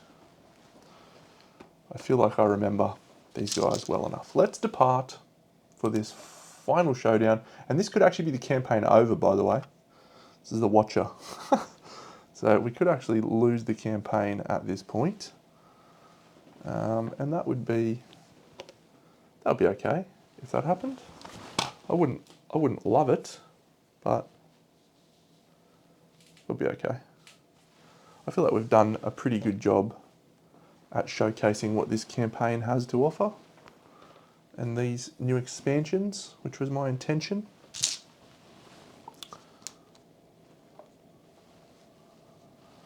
All right.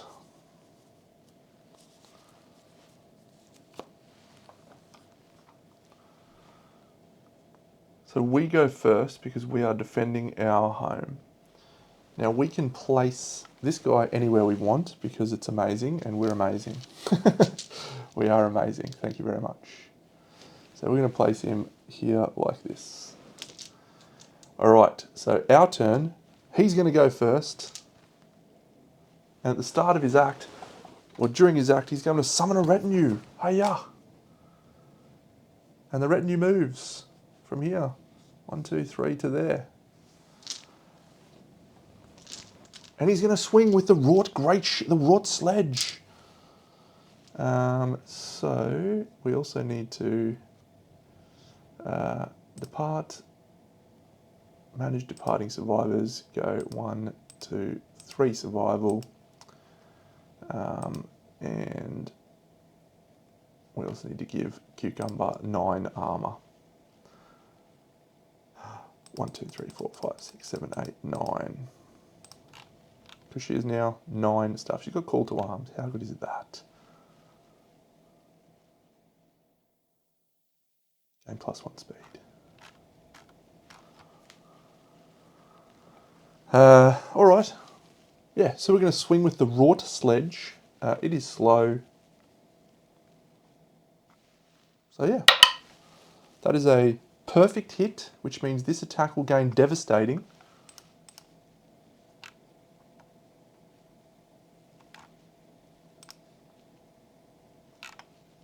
And it is attacking.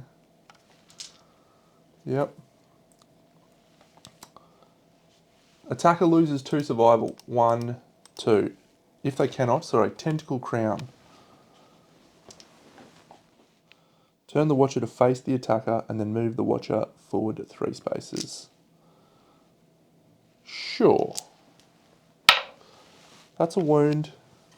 Take 3 devastating wounds. You got a life, haven't you? I forgot that guy. So that's 12. He's down to 12.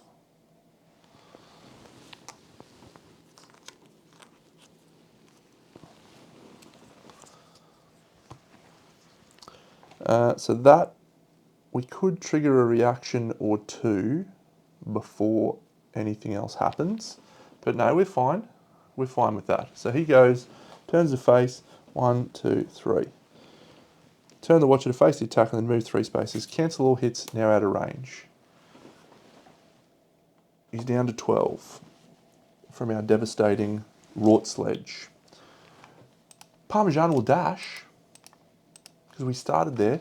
So we'll dash, and you can spend a survival with speed 7. So let's show, again, how fine the castle is ridiculous.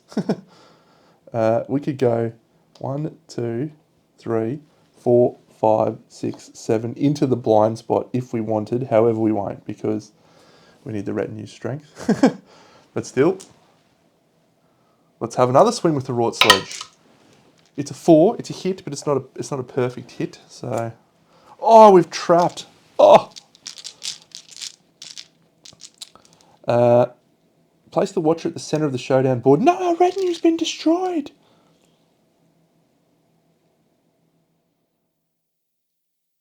Turn to face the attacker. Intimidate the attacker. So when a retinue is destroyed, when a monster ends its movement, yeah.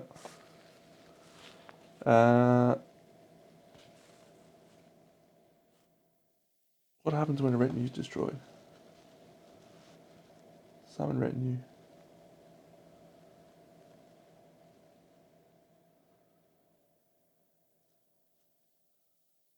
I forget. Oh yeah, the settlement suffers -4 population. This loss cannot kill any of the survivors currently in the showdown. Fine.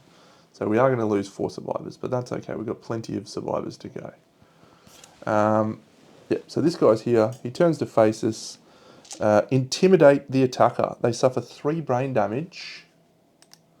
1, 2, 3. And a knockdown. I don't know why I rolled a 6. Oh yeah, and it's gained the stolen dream status.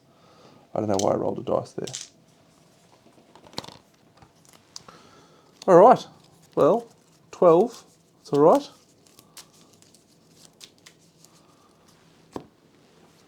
So we're going to summon another retinue. I might just use a dice to mark how many people we've killed. 4. So we're going to kill some more, I reckon.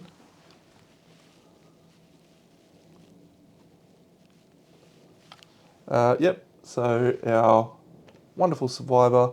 1, 2, 3, 4, 5. We'll summon a retinue. And she'll dash to there. So she dashes. And then she will spend a survival to attack with Durandal. But she will also set everyone else's survival to her survival.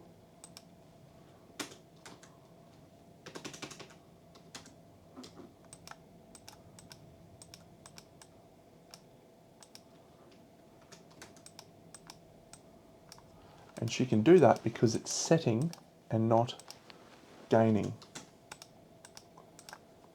So we even bypass the filthy deadism neurosis, which is wonderful. And then she'll swing with the Durandal because she's in the blind spot. Hiya!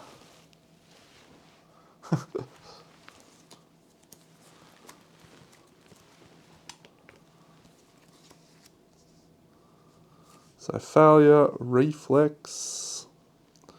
There's a wound, suffer 3 brain damage, whatever. You may perform embolden. Oh, what? What's embolden? Oh, embolden's on the retinue, isn't it? Yeah, that's you can bring a person back. Sweet.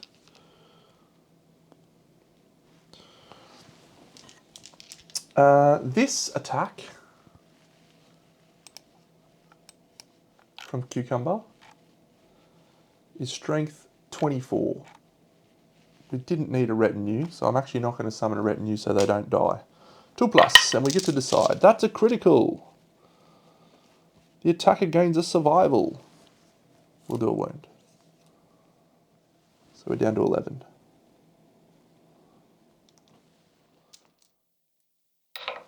The attacker gains a survival.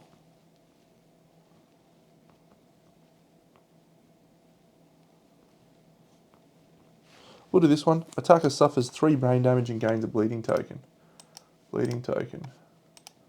1, 2, 3. So that is a 10. This one, that's a wound. All attackers in the Void Nexus suffer 3 brain damage. 1, 2, 3. Actually, we might do this one, just in case I fail. It's a critical. Yeah, that's the right way to do it. 1, 2, 3. So no failure. And a wound, which is a critical. You may gain a survival. So we're down to 9, 8. We'll surge.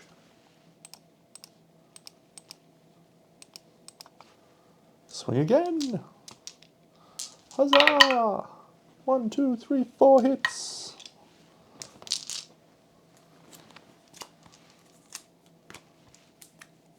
Oh.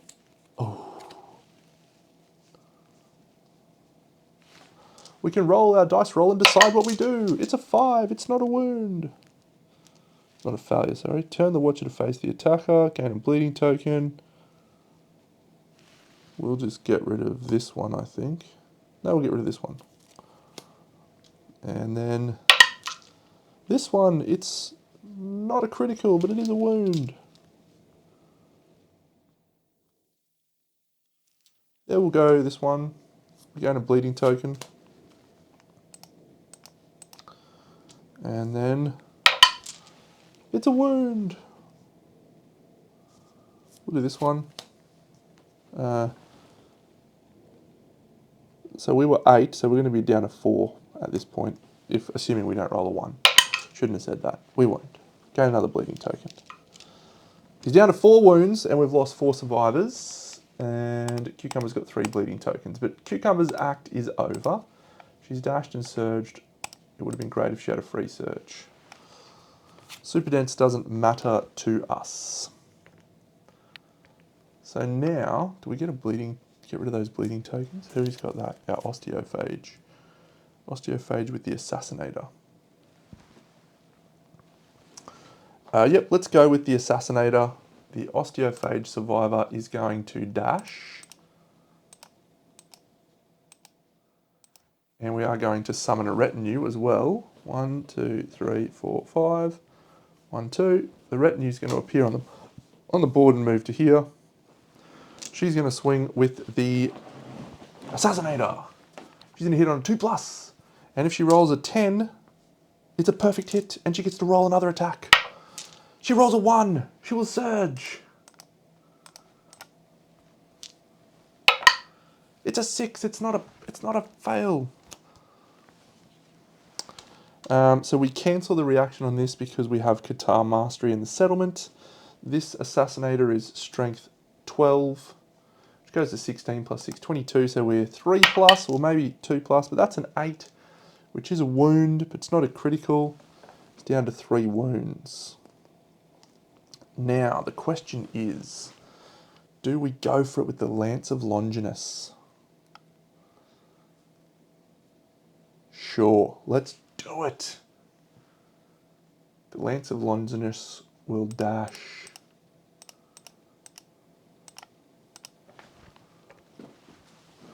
One, 2, 3, 4, 5. 1, 2, 3, 4. We get to there. Because the Lance of Longinus has reach, we can swing. We're a 2-speed attack. We're hitting on a 3+. That's a 9 and a 1. We flip. Oh, the trap. All survivors are doomed. Turn to face the attacker. We suffer brain damage, are knocked down, and gain the Stolen Dreams Survivor status card. Speaking of, we would have archived Stolen Dreams on the other guy because if they're 2 or more, it's at the end of your act. At the end of your act. Okay, fine. So she is knocked down. Intimidate the attacker. Cobb. 1, 2, 3. She doesn't have 9 and 9. So that is the end of her turn. And that is the end of our dreams of world domination and killing the guy before he even got to have a swing. Instead, he gets to have a round with 3 wounds left. What a pest.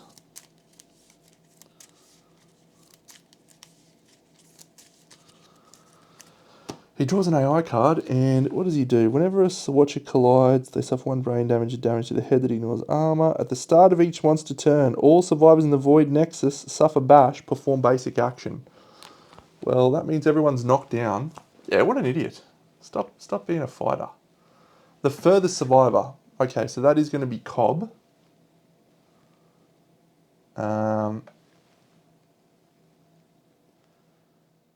And we're going to spend a survival. Yeah, this is unfortunate. We're going to lose another 4 population, I think. No, because that's only on a 4+. When I'm on the retinue... Oh no, on collision with a monster. Retinue... For the purposes of survivor collision, treat retinues as impassable terrain. Cool. So the watcher is going to target the furthest survivor. Unfortunately, that's Cobb. So he goes there. Cobb's only got 2 evasion and armour 15. 4 speed. Hitting on a 2+ goes to 4+. So that's 3 hits. We could dodge, but we will not, I don't think. Body, waist, hands. 1, 2, 3, 4, 5. Got unyielding? No. 1, 2, 3, 4, 5. And 1, 2, 3, 4, 5.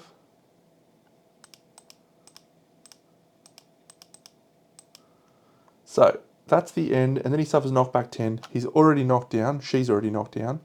So that's the end of the basic action. So we're then going to do its AI card, which is survive with the hours ring. No, survivor closest to a board edge. They're all equal. Place the target in front of the monster. The target has the hours ring. They suffer 7 and severe injury rolls this attack. What? Void warp. The target is doomed. So this is literally 10 damage a swing, but it's only 2 speed. The target's doomed, so they can't use dodges. I don't think it's worth risking Cucumber.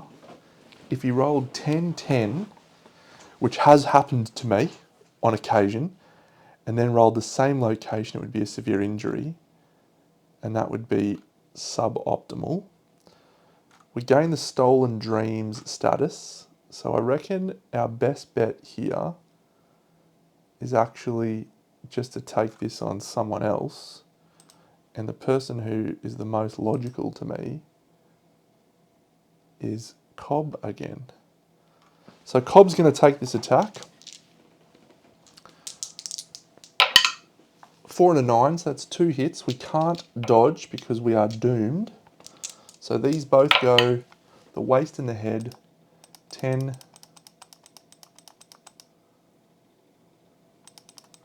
So down to 3 on the head, and then the waist.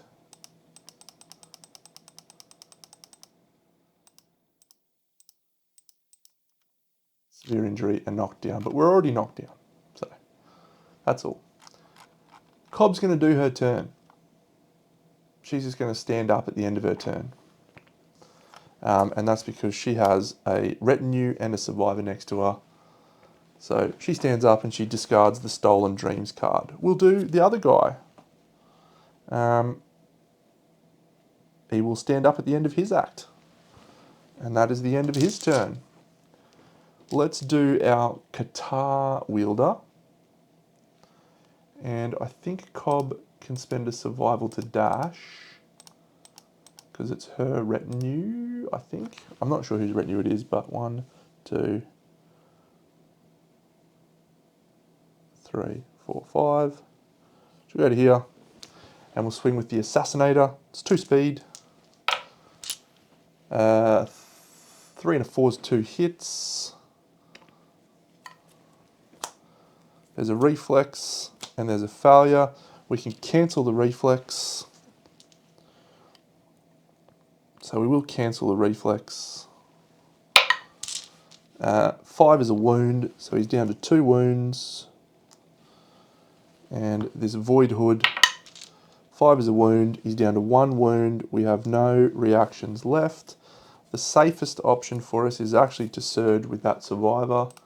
Edamame. So Cucumber's got a sword, but it doesn't matter. She didn't get a sword. Edamame didn't get a bow. And Palmy did get a club, so that's nice. Well, we actually doubled our first wound attempt, so it didn't matter, but yeah. Yeah, so Edamame swinging again with the thing. We roll a 7, so that's 1 hit. We have to roll a second dice. That's a 4, so 2 hits. As long as we don't flip 2 traps. There's no trap. There's no trap. We lose 2 survival, and we lose 2 survival. We've got plenty of survival. We cancel the reaction, so we roll a critical. The Watcher has been defeated. Cobb is a bit of a unit, yes. With 40 insanity on a Deadism survivor, you're feeling okay. You're feeling okay. We go to Blackout. Blackout. Life in the Darkness. We archive. Final thingy. We innovate. Destiny. Once every 100,000 years, a song where the sun doth shine and the moon doth grow and the grass doth grow. Needless to say, the beast was stunned. I whipped crack with his rubber tail. We gain the exhausted lantern horde, and we lose the lantern horde. We gain the final lantern. And we gain 3 Survivors Lantern gear cards. I don't think we'll need those. We've got some other good lanterns that we might use. The Scrap Lantern, the Royal Lantern. Don't be annoying, okay? Don't be annoying. What are you doing, camera? Crazy. All right, we continue, and we shall complete the showdown. Return and advance here. You gain 0 hunt XP from that guy, which sucks. But what are you going to do? We'll roll our dice here. 1, 2, 3, 4, 5, 6. Shapes in the Darkness. Nominate 2 survivors to see Shapes in the Dark.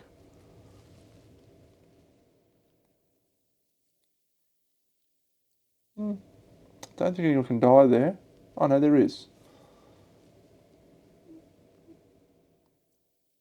Okay. So we know it's Shapes in the Darkness. Let's go and kill 4 survivors. Where are all of our survivors, Scribe Guy? There they are. So the 4 survivors who shall bravely sacrifice their life. The Milky Bar Kid. He did a wonderful job. He's going to get us a resource. We get like we get 7 resources at the start of this because of the people that died and our things. So 1, 2, 3, 4, 5, 6, 7. Very good. Macaroni can stay. Linda, our queen, our brave queen. You did a wonderful job, Linda. We thank you bravely for your sacrifice in defeating the Watcher. Dumpling, you did have joint array, which was fun to use, but then you got an intestinal prolapse. We thank you for your sacrifice, old Dumps. And Carrot, Carrot was one of our new ones. She's actually not too bad. She's got the Sanctimonious. You got movement 6. Carrot, I thank you bravely for your sacrifice. It is a pleasure. We've still got a whole swathe of 12 glorious survivors. Apparently we're facing a level 3 king. That doesn't excite me in the slightest. No, we're probably okay. Shapes in the Darkness. So we have to nominate 2. Camera, what are you doing? So let's just nominate, sure, Deno. No, not Deno. You're a good Deno. Let's nominate Silken Licorice and Salad. They're our 2 friends. They roll a 1.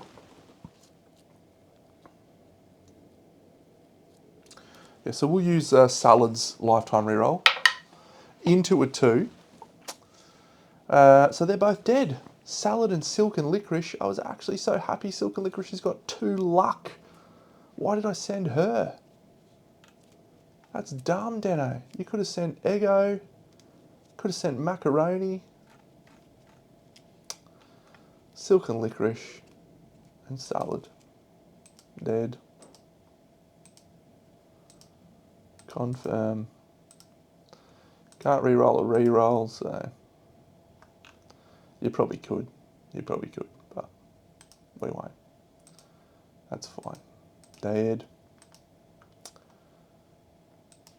But you know what that is? It's 2 more resources. Yeah.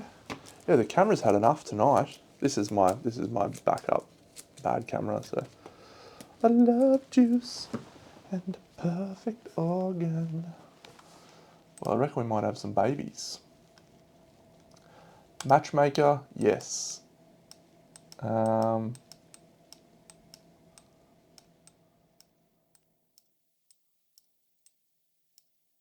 Can't innovate. We don't have any gear we want to make. We've got 3 survivors lanterns. We don't think we need to oxidise anything. Yeah, we might face paint and see what we get on a face painting roll. So that's an 8, so we're +2 to our rolls. That was a face painting. Don't want to be a Navi. We might use butchery on the club guy. And then we might do a augury. So that's a baby. So we've had 3 babies because we're also going to archive this love juice. And yeah, butchery, I don't know if I did that already, so I'll just say that I didn't. Butchery. And could create an osteophage statue, that could be fun.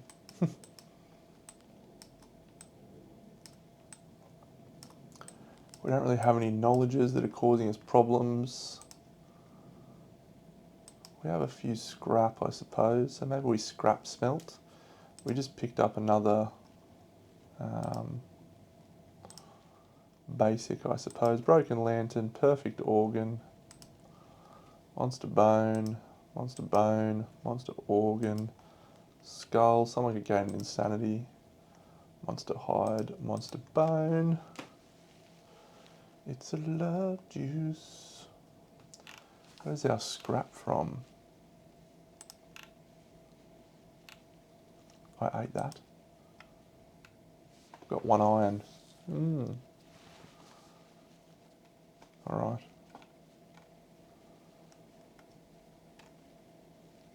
So I might send someone to scrap gather. It's a lantern 10, gain a courage. What a chump. Let's send Cobb. Gains matchmaker.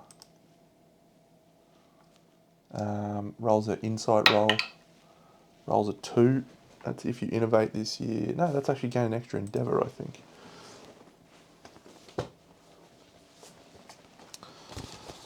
Sing me a song of a lass that is bold. May re-roll 1 endeavour result this settlement phase. Alright, we'll go scrap searching again. It's another lantern 10. I get another courage.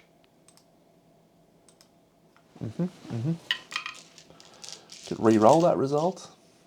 No. So I've only got 1 and I'm having 3 babies at the moment. I might just use her matchmaker. Let's have 4 babies with +2 to the roll. First babies.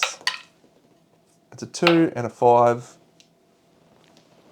Was a 5. 2 and a 5 is a total of 4, which on Ark Survivor Intimacy is have a baby with no real bonuses.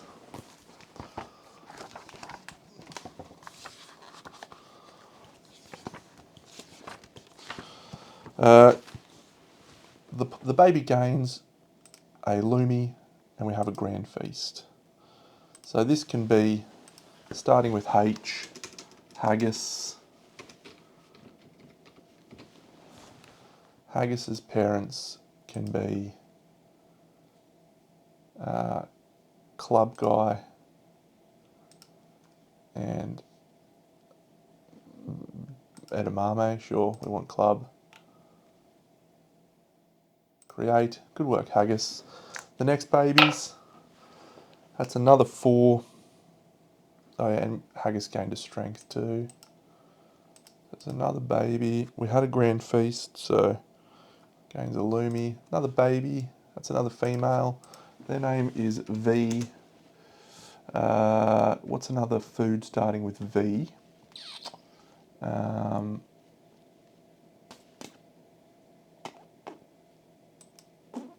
Veal. Veal can go for sword, I suppose.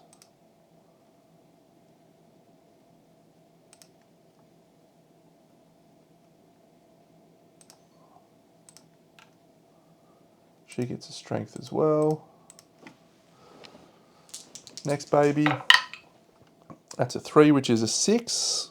Everyone gains 10 survival, and we gain a knowledge from one of the parents. Fun. That can be apple. She'll be the apple of my eye. Great stuff, Dano.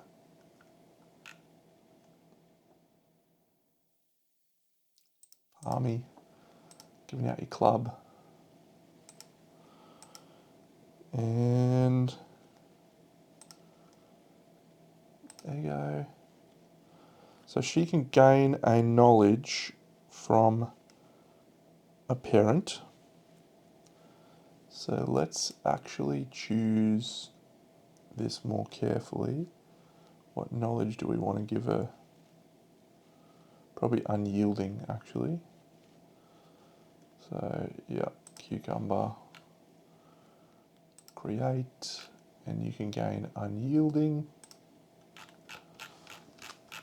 And then our last baby, we actually need to deal out character cards, and we also need to do things.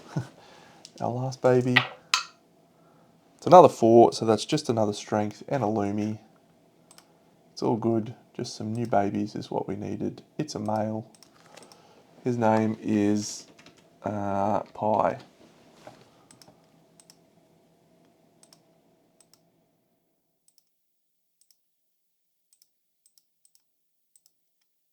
Pi gains a strength. Alright, so that's the first part. I'm going to use these character cards because I haven't used these ones yet. They're all done. So the first character gets the queen. We'll just leave that as Pi because Pi's got the queen, which is nice. Who else did we have? We had Apple. Apple's got Krabby. Apple's the crab man. The crab apple. Oh my god.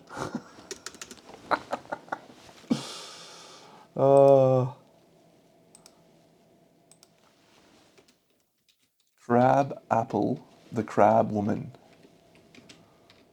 The crab woman.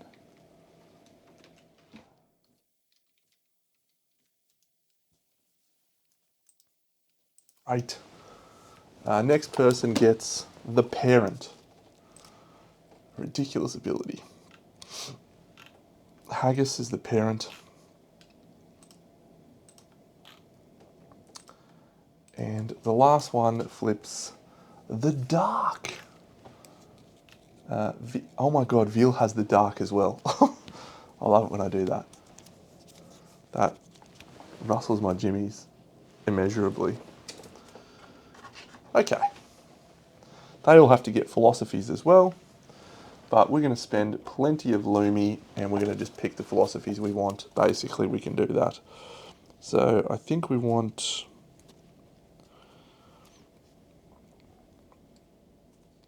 a Regalist.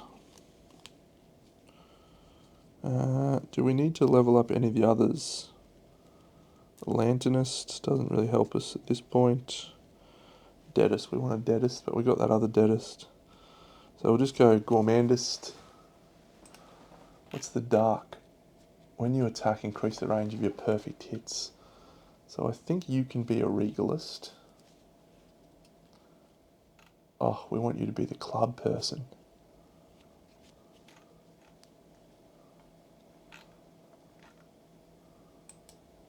Damn.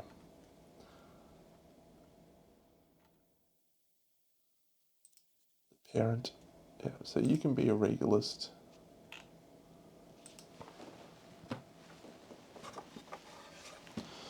And this is sort of the point of the game for people that are still watching along.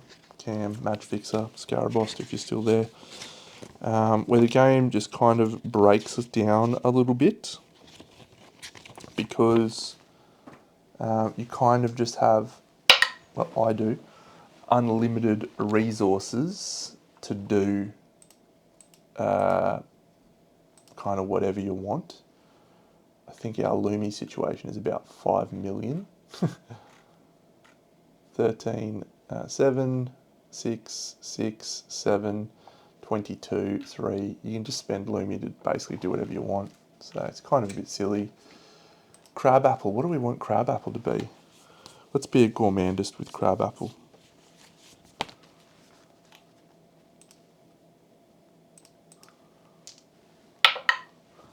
We roll a 2 on gourmandism. Don't be bad. No, we don't accept that. There we go. Gain digestion and +1 strength.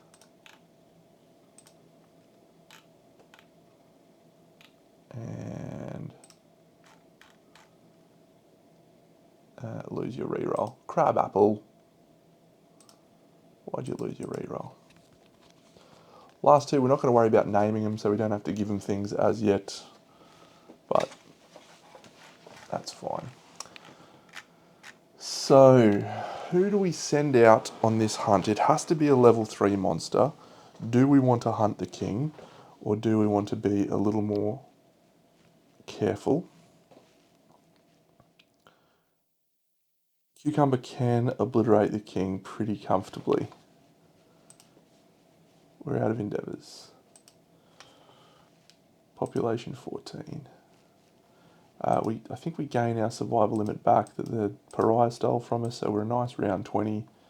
That's nice. I definitely want Cobb to go so that we can get Dark Eye if we can. Oh, I'm gonna stop one of Cobb's courage, and I'm gonna give her Hunt XP, and then Hunt XP, and we'll have one less baby.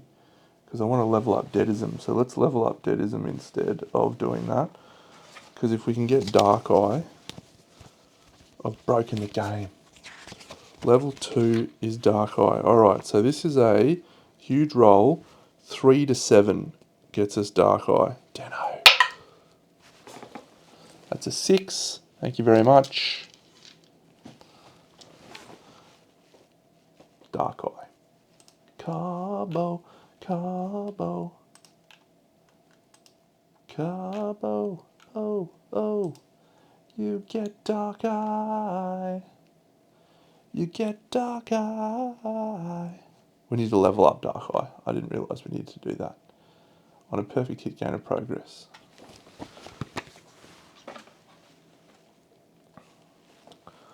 How many level ups do we need to get it to be relevant? Dark Eye 2. +1 accuracy. Increase the range of your perfect hits by 1. It's a systemic pressure though. That sucks. Very good. I'm going to sculpt Dark Eye.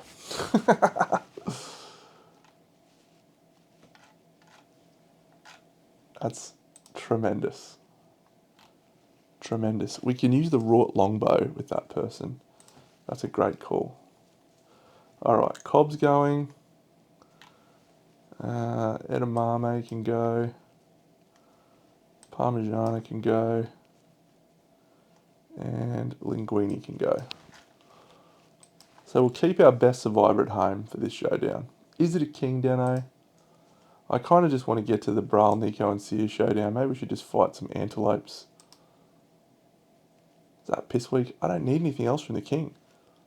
I've already got a full king set. It is piss weak. Frog? That's even more piss weak. But the frog's level 3 is hard. Maybe we'll go a frog. Actually, let's go a bullfrog dog. Let's fight a bullfrog dog. That'll be fun. Cool. So we'll fight a level 3 bullfrog dog. Level 1 bullfrog dog. Okay, so that's fun. So we want to level up Deadeye. And so the reason we want to do that on her with the wrought longbow is because that has perfection range 1, so we'll perfect hit on 9s. Does she have a speed? No. Still, 9s is good.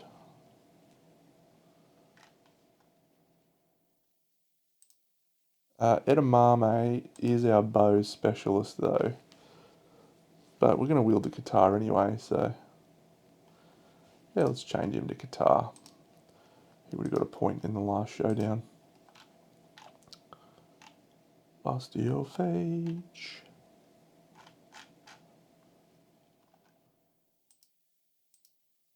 He's so tough. Linguini. Oh, that's right. We need to have someone now who's actually got a gear grid. Alright, we're getting the black and red armor out. That's fun. So, I think our best bet is actually to turn this gear grid into our guitar gear grid. So we drop Durandal. Don't need that.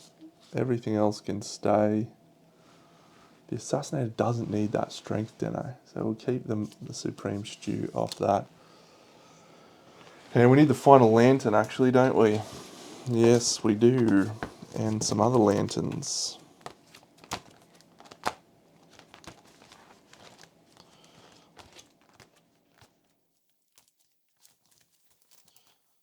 One of the best changes they made to the game was giving the different lanterns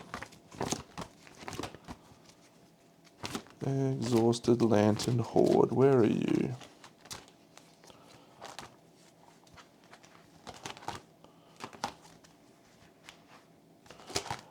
Hello, Exhausted Lantern Horde, where are you?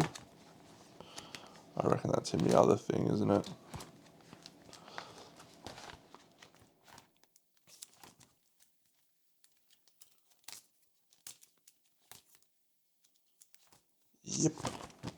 Yep. So final lantern and some, probably I'll just grab out a single survivor's lantern.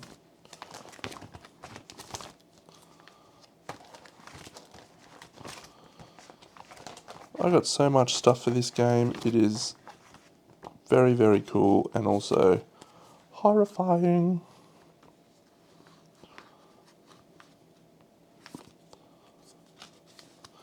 Yeah, so Bra gave me a little Survivor's Lantern from Gen Con 2025, so I'm going to use that. That's fun.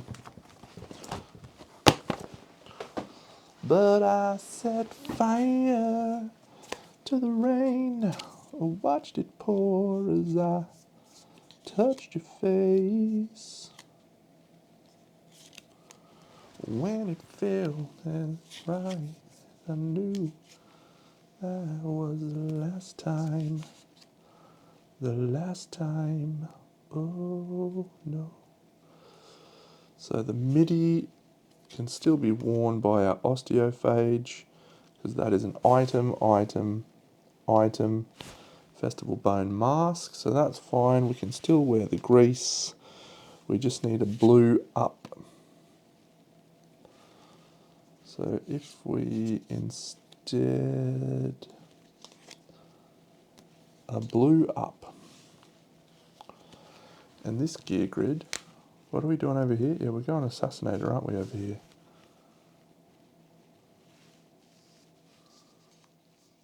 Is that right? No, that's not quite working. We'll come back to you in a second, I think.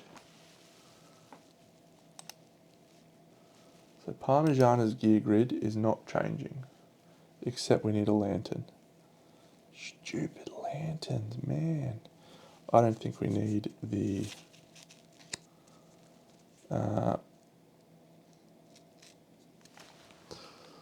Monster Tooth necklace anymore, but we do need the Wrought Sledge to gain Devastating, so we probably just drop our Drydocanthus. I am glad I decided not to hunt an antelope, because I just realised that I have 40 insanity on these survivors, which would kill our survivors. Oh, I get the death die. Where's my death die?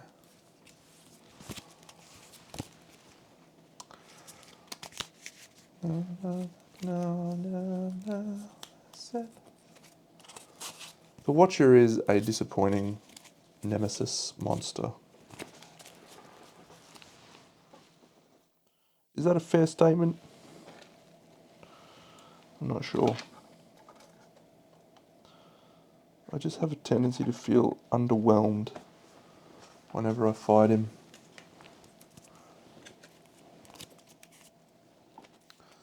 And I don't think I've ever lost to the Watcher. I don't think I've lost to the Watcher.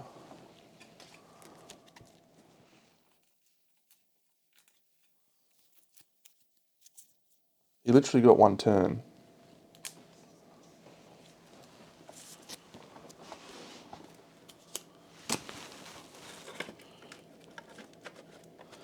The Gambler, he's a great fight. He's awesome fun. You feel challenged. The Watcher, if you're following the game's story, he just obliterates. He gets obliterated because you've got the 3, 4, 5 with the grease. Because you got the stupid thing.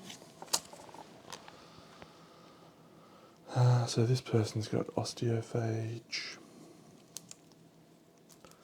stone skin, Twilight Sword. I'm getting tired, I'm gibbering.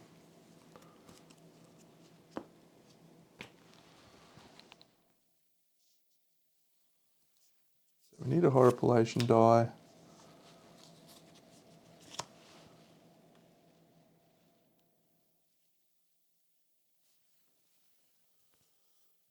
So Parmigiana has the Survivor's Lantern up there. So we need to add that to storage. Exhausted Lantern Horde and Final Lantern and 1, 2, 3 Survivor's Lanterns. So Parmigiana, instead of the Drydecanthus, has a Survivor's Lantern, which means she's not gaining 2 of her survival on departure. Everything else she gains, the Wrought Sledge continues to be delightful. She is strength 1, which means no issues when she departs. Good work, Cobbo. Yep, so Edamame is now wearing this set because she is a Marrowist, and so she doesn't need this. So we want to copy Durandal, and we want to call this Osteophage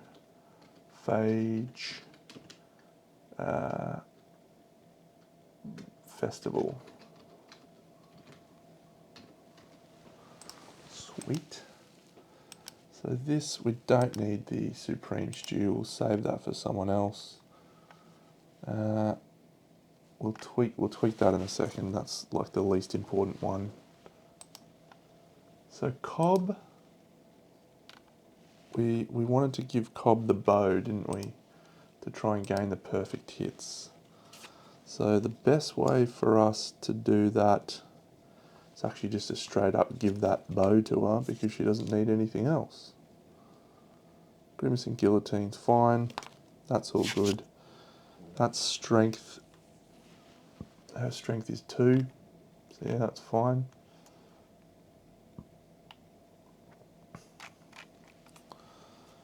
So yep, we'll just keep that as is. Grimace and Guillotine, I suppose. So down here, the black and red set. No, we do need to ditch the Grimace and Guillotine, and we need to give her a lantern. So we'll just give her the King's Lantern, I think.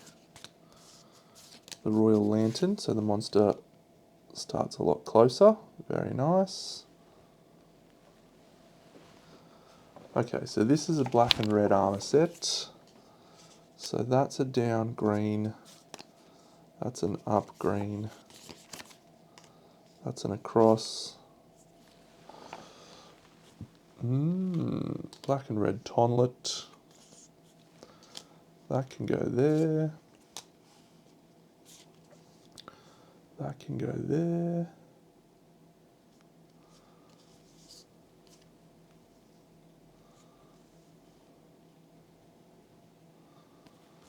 I wanna be next to you. I appreciate the aestheticness of that far more than I should.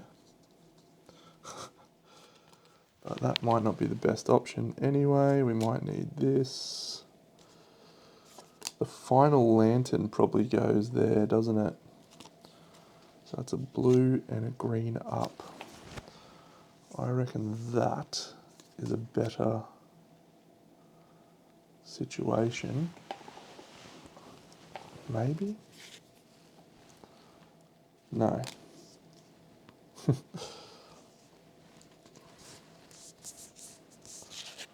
So Royal Lantern, Survivor's Lantern, there's a scrap lantern. Ooh, we got a red there, so we can put that red there. Yes, that's cool.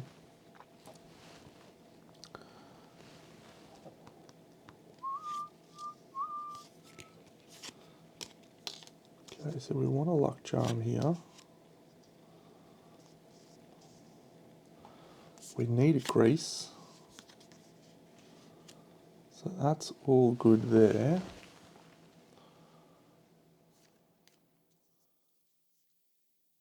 So that's 1 green, 2 green, 3 greens. That only needs 1 lock, so that's good. That needs 2 blues, including 1, 1, 2.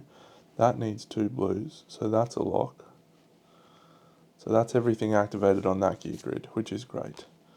What was the person wielding in this armor set? We've got our guitar, we've got our sledge, we've got our bow, the last weapon that we're using there. We don't really have a good weapon, but let's use the Stampede Glaive, I suppose. Try and get spear proficiency. Sure. Who is this person anyway? Linguini. Linguini's going for spear now. I have not had any focus on weapon proficiencies in this. It's been such a different thing. We'll make that person blue. That's a cool little grid. Alright, so that Linguini's going to be our bow chick in king armor. Or not Linguini, sorry. Cobb. Linguini. That's our club specialist hoping to get to mastery. And finally our little osteophage guitar wielder. Great. So I just need to sort out this gear grid. Have we got a lantern? Yes. Have we got a lantern? Yes. Have we got a lantern? Yes. So this gear grid continues to be an interesting one.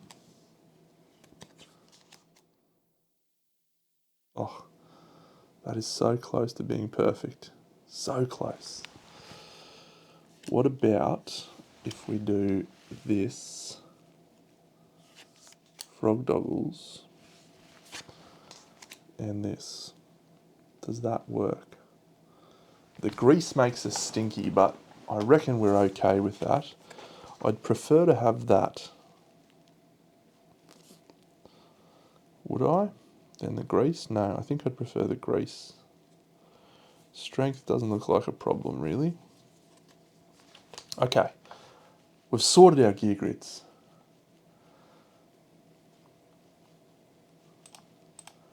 Cobb has got a wrought longbow and a royal lantern.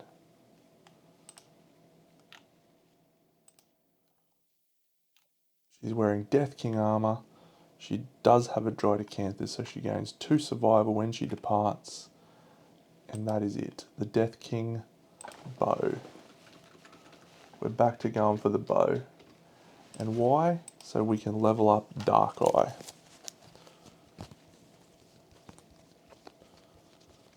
Which we just gained and put somewhere.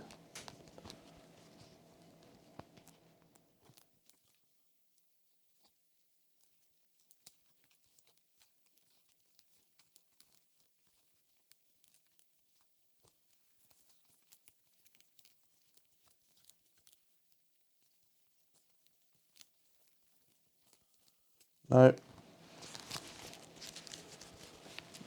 I might have left it over here, did I?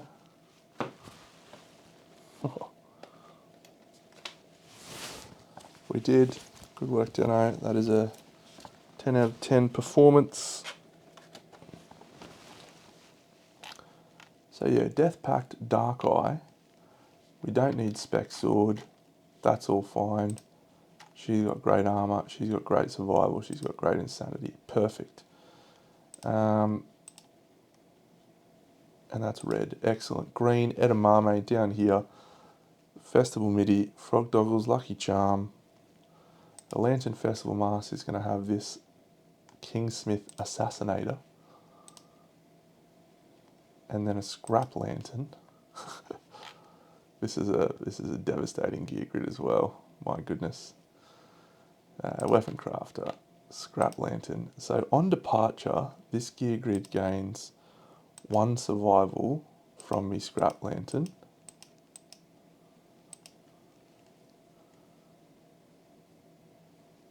And we're gaining 2 movement because we have a red, a blue, and a green. We're gaining 2 accuracy, but we're also gaining another 2 accuracy from the Lantern and the Frog Doggles.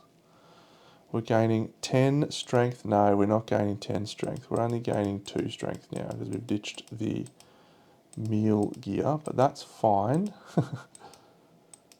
And we are gaining 6 evasion. And we are gaining 2 luck. That has no armor set. According to my calculations, indeed that is a strong set. Puts us at 7. Linguini is our Death King. No, Linguini is going to be blue for this showdown.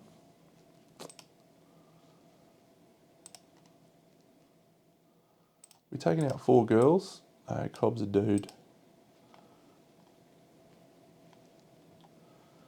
Alright, Linguini is wearing our black and red set. And it's got the Stampede Glaive, it's got the Monster Grease. Oh, we don't have a shield on there. That's a shame. Could we get a shield instead of the Luck Charm? Do we need to? Do we need the Luck Charm?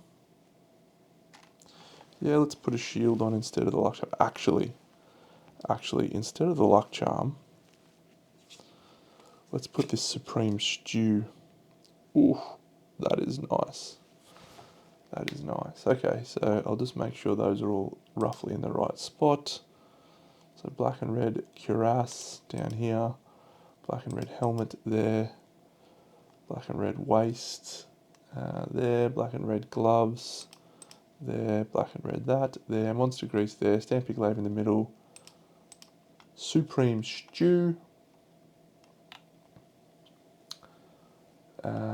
From the Supreme Cuisine. And a final lantern.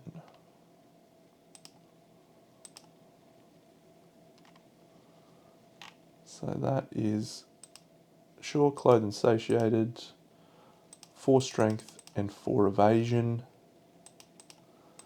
We are not getting 2 survival on departure. And this person's going for spear. Nice. Save. And that's got a Survivor's Lantern. We're all good. So I'll start setting up for the Frog Dog, but I think that we'll play that tomorrow.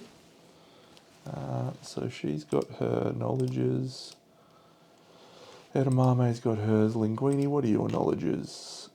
Yeah, health, digestion. Cool. Health, digestion.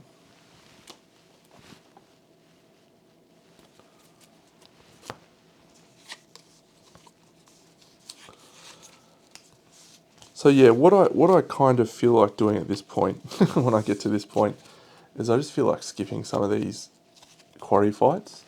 Just go, yeah, I'm just going to skip this and go fight the level 3 Red Witches, because that's what I want to fight. And then we'll just skip that and we'll fight the Gold Smoke Knight. And that is kind of my biggest issue with the game, is that it's very hard to stay engaged all the way to the end when things are going well. When you've kind of trivialised the game, as we have, it feels exciting and awesome to have a super cool survivor that just conquers the world. But at the same time, it does just like slightly lessen your enthusiasm because you know that, well, it doesn't really matter unless that survivor dies. And that's the only thing that can sort of prevent us from making the end. And even if that survivor dies, I think our gear is good enough and our knowledge deck is good enough that we make it through anyway. Let's fight a level 3 frog dog though, a bullfrog dog. They're quite fun. We haven't fought one this campaign, so. So there's the hunt events. There's the fart deck. There's these little things. Yeah, so I reckon we'll fight a bullfrog dog. We'll get the tusk works and then we'll decide what we do. And that gets us an indomitable resource. We might get the bully hammer. That's a fun club. Bully hammer. Yeah, it's a copper.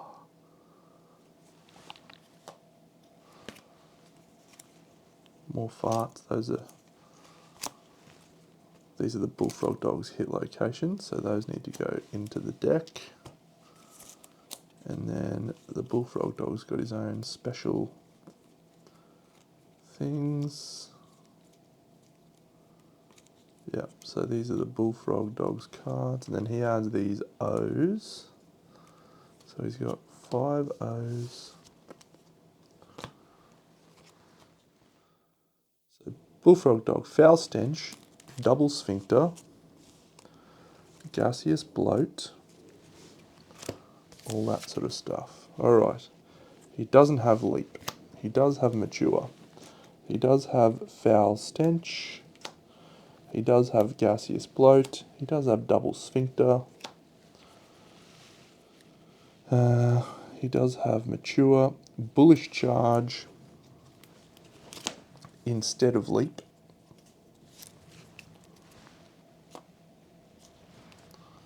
So where was that?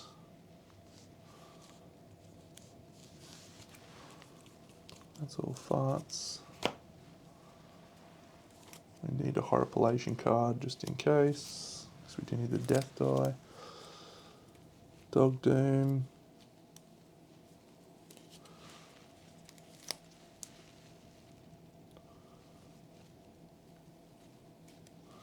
Those are all cards. Ah, there's bullish charge. Cool. So bullfrog dog has 9 advanced. He's got his 5 O's.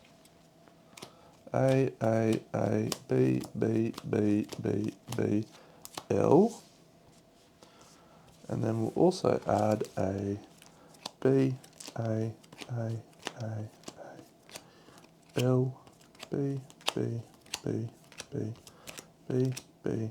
He starts with indigestion in play, that's right. A, L, A, B. There's indigestion, that also starts in play. Fart, fart, fart, fart, fart, fart, fart, fart. So he's got 2 legendaries. Those 2. He's got 7 advanced. 1, 2, 3, 4, 5, 6, 7.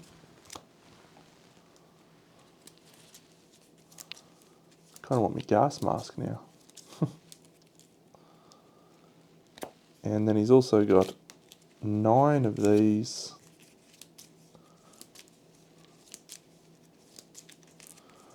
One, 2, 3, 4, 5, 6, 7, 8, 9. Plus his O's. He's got 2 accuracy and 1 luck. 1, 2 accuracy and plus 1 luck. So friends, guess what? Tomorrow night I will not be playing Kingdom Death because it's my regular Tuesday night games, and unless it gets cancelled, which I don't think it will, we will be playing on a Tuesday night. And then on Wednesday, I'm travelling for work. So again, we won't be having another one. Another one. We're missing 2 nights. So when we come back, we will do... I think what we're going to do is we're just going to do this fight, and then we're going to skip straight to Red Witches. And then we'll see. We may load up to the Gold Smoke night, and that will be a glorious finish to the campaign on Thursday night, which will have taken us a week and 5 days. So 14 days, less than 14 days. Yeah, pretty good, pretty fun.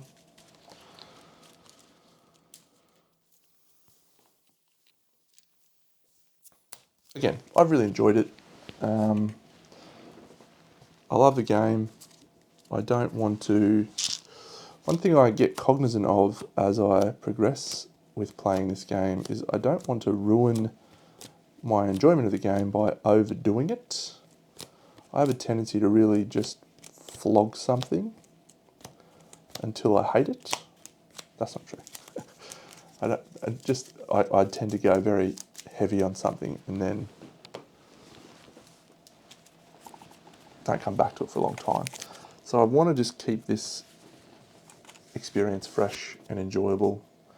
And there's lots of expansions to come that'll change up the game in a huge way. There's me death die. So yeah, I just think that for my enjoyment, I will just settle for one. But we've had some incredible experiences this campaign, I will say. Gatherism, very fun. The Red Witches and Pariah were both smash hits. But the experience that I will treasure the most is our level 3 Pariah fight, where we pulled through. We pulled through. It was just great. Speaking of pulling through, we have pulled through this campaign and we have dealt ourselves no plague and no murder. There are only 8 cards left in my settlement deck. And one of them is not plague, one of them is plague, and one of them is murder. So yeah, I love this one and done approach to these. I think it's great to see more interesting settlement events rather than, oh no, we've found another heat wave or have a 4th plague. I know that's not as intended, but yeah.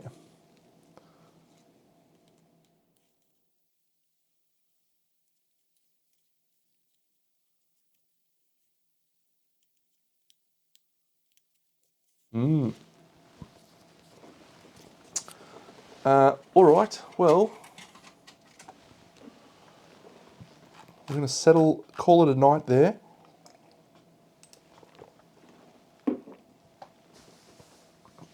What do we need to do for this lantern research thing?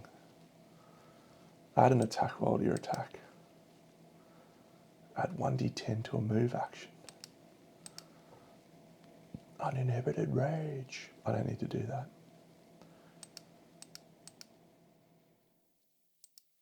I already have that.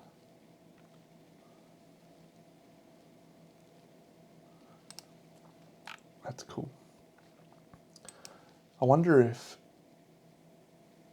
at the end of the round you die. I wonder if Undeathable bypasses that. It must, hey? Because it doesn't say.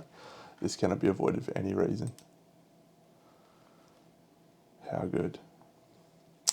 Alright, I'll set up for a bullfrog dog. Everything's set up except for the board, so and the hunt, but that's it. I'll catch you all again on Thursday night when we will finish the campaign. I think we'll finish the entire campaign on Thursday night, so I'll catch you all then. Have a fantastic evening. Big Tenno out. G'day, Anik Roach. Good afternoon to you.